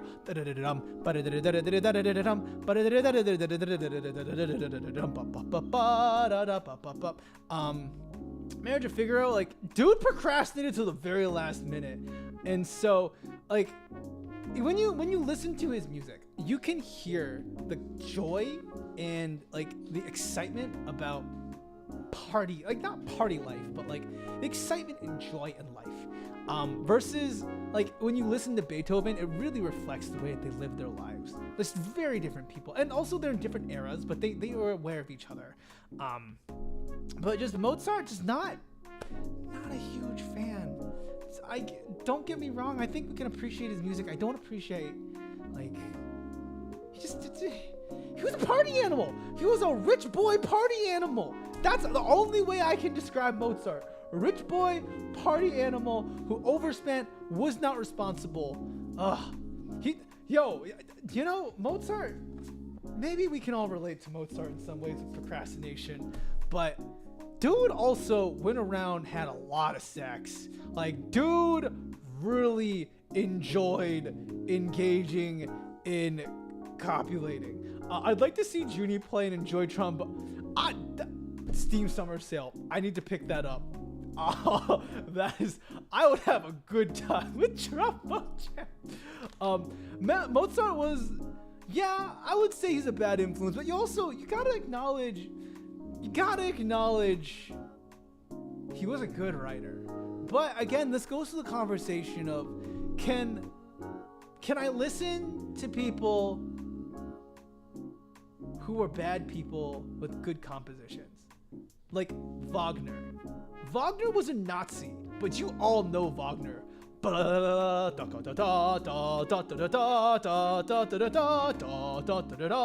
And also the Wedding March. That's all Wagner. But Wagner was a Nazi, like legit Nazi. So like, what do you do with that? Didn't he die from an STD? Mozart's death is a mystery to all of us. Some people argue, or some people would say that he was poisoned. Other people would say that I guess he died from an STD. But Mozart's death is truly a mystery to many, many people. And so people are still studying how he died, but we also know that he mostly died poor because he gambled and borrowed a lot of money. I can separate the art from the creator. Yeah, and that's fair, right? Some people can separate the art from the creator. I'm still trying to figure it out because I think like Kanye, right? Like I think production wise, he's brilliant. Brilliant producer. Terrible human being. Terrible human being.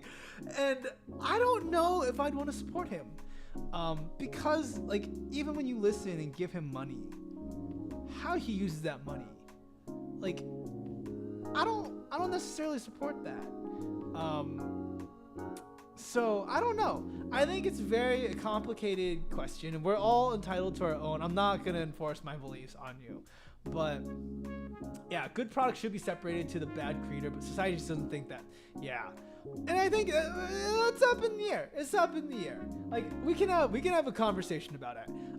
But I think we're gonna do we'll have our disagreements, but Mozart very much so. Like good music, and he wasn't hurt killing anyone. Oh, gotta wait for them to die first though. Yeah, he was just chronically ill, and it was something like pneumonia that killed Mozart. But some people think Mozart was poisoned though. Like at the end of the museum, some people like the exhibits were like, some people think that Salieri poisoned him because, or like Salieri poisoned him, or his wife poisoned him because he was having an affair with someone else. Only because they didn't exist yet. Okay, he was influenced by the ideology. That's fair. So anyways, before we digress, lots of topics that were opened up. My apologies for that. Vienna was fun. Vienna was a lot of fun. Also Mozart statue down behind me. Mozart statue there. Respect his work. Good guy. All right. So basically, at the end of the trip, I went back to Munich, and I spent a little bit more time there. I checked out the BMW museum, and the BMW museum, I actually wasn't very excited to go, but it was one of the top museums to go to. So I was like, why not? So I visited the BMW museum, and I'll be honest, I thought, the BMW museum was just gonna be. I thought it was just gonna be like a giant ad for BMW, and yeah, it kind of was and it kind of wasn't. I think the museum did a good job of talking about the history of BMW and incorporating like elements of design and how they did it, and so yeah, it was really cool. Like, it was a cool museum. They had some old cars, like this was one of BMW's first cars. It was real cute. Yeah, and here in BMW, in Munich, look, I wanted other food. I went to a Chinese restaurant. Okay, sorry, let me finish BMW. The BMW museum had a lot of cool cars, and it was fun. And I don't know what else. Yeah, I think I was done with the BMW museum. I was mad at the public transit in Munich. I thought the Munich public transit was complicated. Yeah, was not a fan. Because they ask you, the way the kiosk works is you get to the kiosk and you say where you're going. So you need to know what stop you're going to. And then on the next page, it asks you, what zone do you want to go to? And I was like, what do you mean, what zone? Shouldn't you tell me what zone I'm going to? And so the zone map sometimes is not next to the kiosk. It's like across from you. Like, so you have to walk away from the machine. But the moment you walk away from the machine, someone else walks in. It's like, bruh, I was not done. And then like, it asks you that. And then it's like, it was just confusing. It was unclear. And so I was like, where am I going? How does this thing work? So yeah, I wasn't a fan of Munich's transportation, public transit. No, not at all. So yeah, there was that. But Germany, the Munich, the last place I went to was a noodle house, and it was pretty good. Like, most people there were not getting the noodle bowls. Basically, they had, like, people were ordering hot pot, and it was a really big portion, like a huge portion for more than 2 people. It was a poppin' place though. Like, it was pretty good. And the reason, like, it was also run by Chinese people, so like, I was able to order in Chinese and like say I want this thing. They even, like, for the price, they gave me an appetizer and a dessert, like, in the price of this bowl, which was like I think the soup was like $12, and they gave me an appetizer and they gave me a dessert. Like they gave me ice cream with it. It was really, really good. Also, this was the most vegetables I'd had in a meal in a long time, and I would like to poop. So I was very grateful for the vegetables. I got a vegetable broth.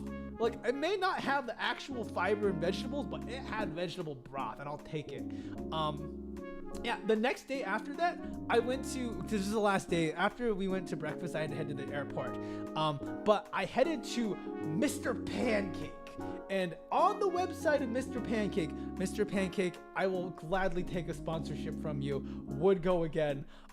Mr. Pancake is a 3-family-run pancake house in the center of Munich, Germany. We've been cooking fresh, authentic pancakes since 2013 and become famous in Munich because of high-quality, nutritious, and fair-priced breakfast. Also, just note, look at the American flag. All their pancakes have little American flags. They say fresh American authentic pancakes. I loved it. It was the pancakes. Now I'm a very picky pancake person. There's only one pancake place that I've been to that has done my pancakes right, and that was a restaurant in Toronto. I have no idea what the name of that place was, but they made a pancake that managed to be fluffy and have a crispy exterior. Oh my God, would pancake again. And so, basically, the way that the Mr. Pancake did their pancakes is very fluffy. Very, very fluffy pancake. And I think they definitely did a good job with fluffiness. Now, it's not like a Japanese fluffy cheesecake pancake, but I think by really going gung-ho on the thickness of the pancake and the fluffiness, definitely differentiated themselves, and I appreciated the idea. Also, the syrup was real sweet. Like, I did not pour that stuff on my pancake. I was like, nope, we're cutting and we're dipping. And so I dipped it in there. Yeah. And so it was really well done.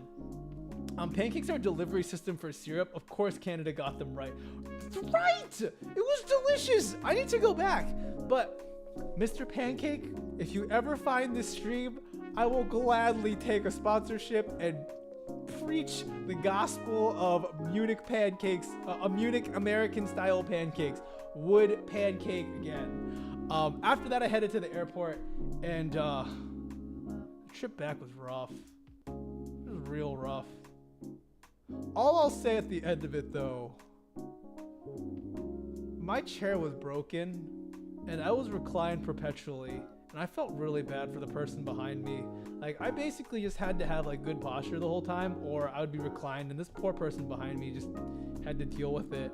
I really tried my best. I think the funniest thing off my flight, though, was when I went to the bathroom at back in EWR. Oh my God. I was going to the bathroom, and I was like washing my... when I was going to the bathroom, I just heard this massive fart being ripped. And oh my God, like it had depth, it had reverb. Like, this was a fart. It was a beautiful fart. Like, let me just put that there. Like, resonance, sound, everything was there in this fart. And I was like, it was like, God dang, like this person, they really, like that air pressure really messed with them somehow. Don't even understand. And so I was washing my hands, and they finished, and I see like a small child walk out of the bathroom. It was a 12-year-old. I was like, oh my God, this child, how on earth does such a sound come from such a small child? And I was like, I cannot right now. I need to just wash my hands, get out of here. This child, I don't know what they ate. Okay, actually, I do know what they ate. We all ate a very similar thing on the flight. But my God, this child, it was not my child. Oh my God, it was like the only thing I remember from this flight. That was like seared into my memory. Oh my God. Like, oh my, yeah. Oh boy. But yes, it was a long flight back. I stayed awake the whole time because like if I don't, yeah. But anyhow, that is the last of the journey. The last thing that I have for us is just pure. I don't know. That dude, the kid is probably gonna get a hemorrhoid at some point. Like, you can't fart like that and not have a hemorrhoid. This is the one instance where you can't. No, not like this, Vijay. Not like this. Oh God. Anyways, there was too much food to eat, and I included some of the food pictures in the slides, but I have included a selection of foods from the trip with various hands from some of my travel partners and some of myself, so you will never know which hand is mine. But also I realized I went to what some would say is a maid cafe or a butler cafe. All right, hear me out. Let me go back a couple slides. What? In Vienna. Okay. When I was in Vienna, I went to a cafe, and the thing is, the butlers were dressed in butler wear, and the waitresses were dressed in maid outfits. It is a cafe. It is not explicitly a maid cafe. Or is it necessarily explicitly a butler cafe? It is a cafe that has people who serve in maid outfits and butler outfits. And I will say, the kind woman who was serving us was very cute in her maid outfit. Very cute. She was actually adorable, and I almost died. Yeah, she was real cute. And the butler outfits, like, you know, Zhuni should get a butler outfit. I should get a butler reskin. Now, all this to say, are they cosplaying though? That's the question. That's the big question that I have, because, you know, like, we're in Austria, right? So like, is it a maid cafe? Is it a butler cafe? I don't know. I'm not here to answer those questions. I think it's just a semantic question at this point. But like, they had good, like, this is from the cafe down here. Yeah, I don't know. Yeah. Was there? No, there was no moe queuing. It was just them serving us. It's not a theme cafe. It's literally a part of the cafe culture. Actually, even when I got my cake in what was it? Where was the goddamn name of the city? In Salzburg. In Salzburg, they also were dressed in butler outfits. Like, that's just Europe. All right, that's just not like it's exclusive. Like, it's just Europe. So is it still a maid butler cafe? It was just a classy cafe. Yes. So, yeah. I'm not sure if I went to a maid cafe. We'll call it what it is. It is a cafe. It was Cafe Central. It was this one. This was one of the pastries that they had. No, it wasn't a servant cafe. It was the cafe. But anyhow, here's some of the stuff that I ate. As you can see, most of the meals include potato of some form, meat of some form. This is, I don't know, a lot of food. Isn't it a theme cafe if they're not a maid cafe? A theme cafe? Isn't it a theme cafe if they're not a maid cafe? They just I don't know. I don't know these semantics. I wasn't sure. It wasn't a Wii restaurant. It wasn't a Wii. It is. Hold on. You know what? I will show you it's not a Wii restaurant. How dare you accuse me of a weeb restaurant? Cafe Central. Look. This is their goddamn website. Cafe Central. Does this look like a weeb restaurant to you? This does not say okay, except, sure. Oh God, I don't understand what you're saying. Okay. Does this look like a weeb restaurant to you?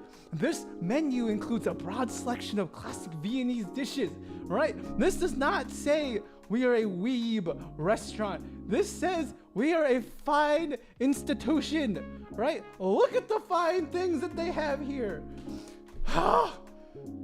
Look, see, all these, look at the historical picture. They are dressed in butler outfits. Okay, look at them. It's just, you know, butlers and maids don't just exist. Yeah, exactly, Choco Milk. They don't only exist in anime, okay? They're dressed as one, just a theme cafe. Okay, I visited a fine institution. Sounds like someone got caught being at a weeb restaurant. Me, this is a fine institution. All right, let's shop now. Right, let's shop now and see what they have. Look at their popular. Okay, except for now, you'll take my cookies. See, look at. Wow, this is very meager. Expected more. Yeah, thank you, Terry. Not a maid cafe. Butlers are. Yeah. Hold on. Where are their sweets? Sweets? Okay, thank you. That's not the pastries that I wanted. Oh, I can't see the pastries. A fine institution for, you know what? I'm done. We're going back to the slides. I have no need to justify myself to you all. I am an academic. But anyways, here are all the foods that I ate. This is the Radler. And also, I love Maid. I even have my little bunny online persona. Oh my God, that's cute. That is adorable. We're gonna put that aside. Yeah. I think y'all are getting a vision. Chat has weeb brain. All right. I kind of assumed that chat has weeb brain. I'm a VTuber, and VTuber, you know, we VTubes. So a slide. No, this is not a slideshow of food that I dislike. All right, let me talk about the butter. All right, the only reason I have a picture of the butter is because this was in Bratislava, and the word for butter was Maslow, and I was like, Maslow's hierarchy of needs. Butter's hierarchy of needs. That's the only reason why I took a picture of the butter. But okay, also, can we take a moment to appreciate this one over here? This is soup in a bread cup. All right, this was also in Bratislava. Soup in a bread cup. This was delicious. The soup was great. I forgot the name of the restaurant or the soup institution, but it was brilliant. Like, we drank the soup, we ate the bowl, and it's portable. Oh, it was amazing. Then I got, that was nerdy even for you. Look here, you. I am Judy Excel. Yeah, but this is soup. It was amazing. Also, the other thing that I ate more Chinese food when I was in, I think it was Budapest. Let me check. Sorry. It was okay. No, it wasn't Budapest. No, it was in Prague. In Prague, the first day when we got to Prague, we see a little Chinese restaurant across from us.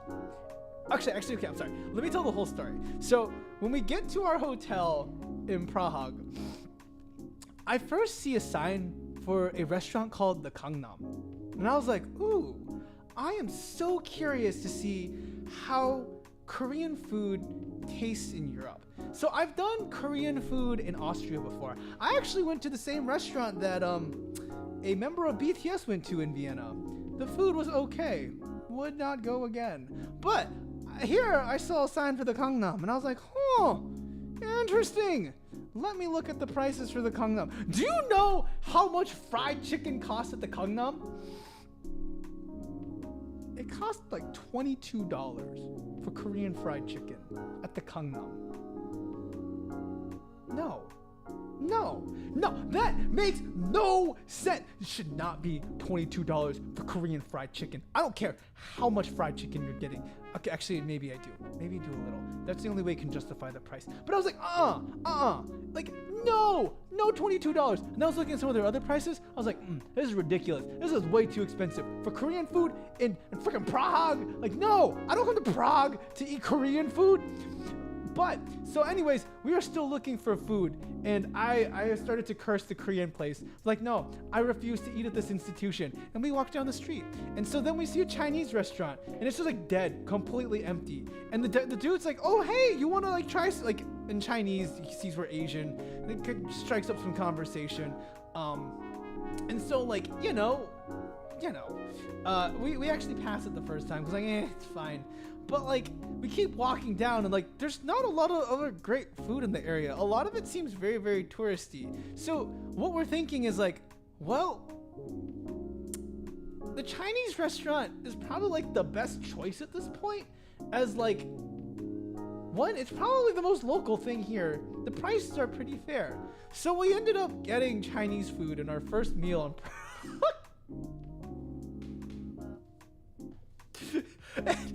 it was good. It was really good. Also, we got to learn about like, the local people. Like, basically, we had some brief conversations, maybe a little bit of eavesdropping on like what the folks were talking about. But yeah, I got to learn a lot. So yeah, this is just the food. So this was the food that I got in Prague. The first meal, Chinese food. This is the baguette place. It was really good. They gave us tartar sauce with the fries, and the lemonade was really, really delicious. This is from Pommes Frites. Like, it was good. This one was the fast food in Munich. I like this one a lot. That was a juicy burger. Would burger again there. Over here, I think, what burger is this? I got a burger from somewhere else. What other foods? There's a lot of food here. I don't remember all the food. We're just gonna take a moment to appreciate the food though. Oh, this cookie. Okay, this restaurant was also in Prague.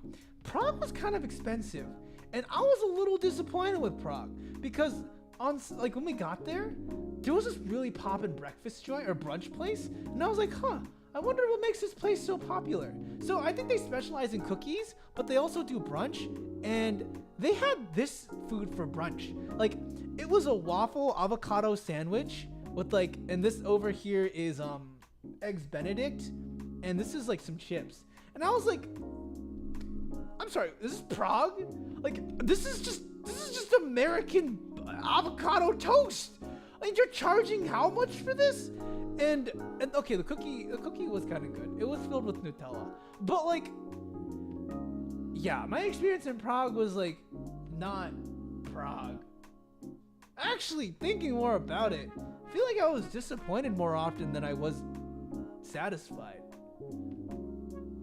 I'm gonna have to really think on that. Oh my gosh, Anthony, go get food. Also, yeah, sorry, we'll finish this. But, God, I wish I remembered what this was. This was tasty. This was tasty. What else was there? This was more Radler. This is from the cafe. Fast food. Pancakes. Munich, a couple of days. Avocado's gonna be damn near expensive, damn near anywhere else. Yeah, but the eggs Benedict were still expensive, and this is just eggs Benedict, like just eggs Benedict, not like with salmon or anything. Yeah. Oh, this cake was good too. This croissant. This was the croissant deluxe. It had almond filling. Yeah. But I think that's it. Nope, not that one. So all this to say, wow. I actually filled 2.5 hours. I'm kind of shocked. Huh. That is Zhuni's trip. Ugh.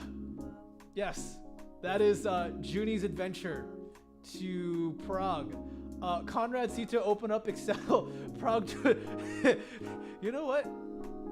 Bite me, Prague. Don't do that, Prague. But you know, if any travel agencies or restaurants would like to sponsor a VTuber, more than happy to have a conversation. Yeah. Though I just learned avocados are used for savory food because I'm used to it as a sweet dessert. What? Avocados can be for dessert? You ever tried mimosa considering you like radlers? Again, shandy is the English word for radler. I will remember that. I haven't tried a mimosa yet, but I'll definitely add it to the list. Oogie. So, yes. I had a lot of fun. How would I rate it in contrast to my other trips? I think. So even though I can travel with groups of people, I would say I'm a pretty chill group traveler. I still like traveling solo best. And I think my favorite trip so far is still after I graduated from my master's program, where I visited Taiwan, Korea, and Japan. That was the most fun because I was traveling for the most part by myself and I could do my own thing and explore in the ways that I want to. But I would say this trip is probably still up there with more fun. It was a lot of fun. Like I got to see a lot of public transit. I got to see some cool museums. It's not like my favorite, but it's still very much like I had a really, really good time. And don't get me wrong, like I do miss being a homebody. Like I missed being able to catch streams, like be able to play piano when I want, do recordings, like practice. But also like I need a break. I needed a break. It's been a really long it's been a long year so far. And I'm glad I booked this way back when I did, because I definitely needed the break. Well, while we're here on the topic of taking breaks, I am not taking a prolonged break, but while I was traveling, I got acceptances to conferences, so I will be doing a Melbourne trip in October. So I will be gone for a week and a half in October to do a conference in Melbourne. This was the conference where I was working on the VTuber paper. The VTuber paper did not get finished, but I have worked on some methods, and I think I can make the VTuber paper happen now. Yeah, 2 weeks is a very good time. Like, I'm gonna like at the end when I was eating the American pancakes, like I was very tired and ready to go home. Not that I didn't have a good time, but I was very, very tired. That's next month. It's fine. Yeah, it's like October. So I've got 3 months to grind out content and to continue being here. So I don't have any planned trips for the rest of the summer. Aside from this Thursday, checking out twice. I have nothing planned for like long breaks, but we're here. We're here for a good time. Wait, no, not at all October. It's like in October. So yeah, we'll see how it goes. But yeah, we're doing the thing. This would go up there, I think, as like a Europe trip. I enjoy it, and I am glad that I have people in my life who were willing to help me go to these places and like hang out with me. Yeah, because grad student life means you're poor. So all this to say, yeah, definitely, I do want to do more traveling. I think I didn't realize I'd have this much content to talk about. I was like, oh, when I'm making this is either going to be 5 minutes of content or like 3 hours. And I'm glad we did the 3 hours one. I think some toilets are helpful. So yeah, that's like all I have planned for today. The next stream is Wednesday. We are going to be playing Tears of the Kingdom. I have so much crap to get through in Tears of the Kingdom. like, honestly, I wanted to just be like, I'm going to play Tears of the Kingdom now. But my housemates need to sleep. Yeah, I'm excited. And I think, I'll be honest, I was a little bit sad. No. Did not miss the other VTuber cons. I think next time, I have to look up when these other cons are. Like, I want to do a con with Ayla really bad. Like, I want to hang out and do cons with Ayla and do stuff. But, I'll have to plan better next time. Plan better next time. Thank you all for being here. I appreciate you all. Schedule for this week: Wednesday, we'll be playing Tears of the Kingdom. We'll be going through Water Temple. We'll be going through Gerudo Temple. And we'll also be doing the Depth Temple. And then Friday, we will be on Ayla's stream playing It Takes Two and hopefully finishing it up. Yeah! Off-Kai Online was... Yeah! Off-Kai! We'll do the thing! Also, welcome back, Ayla. Hope you got food. So, yeah! Anime AX and Dokomi both sounded horrible this time. Oh! Glad. Okay, I'm not glad. I'm sorry that some people had poor experiences. But we will see. We will see how things go, and we will see if we can get there. But I should probably go to sleep. I think my head's starting to hurt. I didn't drink any coffee today, and I've been awake since 5:30. So again, schedule for this week. Schedule is Wednesday, we will be doing Tears of the Kingdom. Friday, it will be Takes Two with Ayla on Ayla's stream. And then I think I want to do a couple more streams because I want to play more Tears of the Kingdom, and I also want to finish Pokemon. There's a lot of things I want to finish because I need to get ready for Pikmin 4. Yeah, we need to start finishing games so we can play Pikmin 4 to completion. I love Pikmin, and we will play Pikmin, but I need to finish these other games. Okay, with that, thank you all for being here. I appreciate you all. I know that you have many other things that you can spend your time doing, but you decided to spend it here in class with me, and I appreciate it. Thank you for enrolling in class. Thank you for the warm welcomes back and engaging with some of the trips that I've gone on. I will include Statue PP in the Discord. I will also add a link to this. You doing Breath of the Wild after Tears of the Kingdom? You know, I could. I wouldn't mind doing another Master Mode run. No. Actually, no.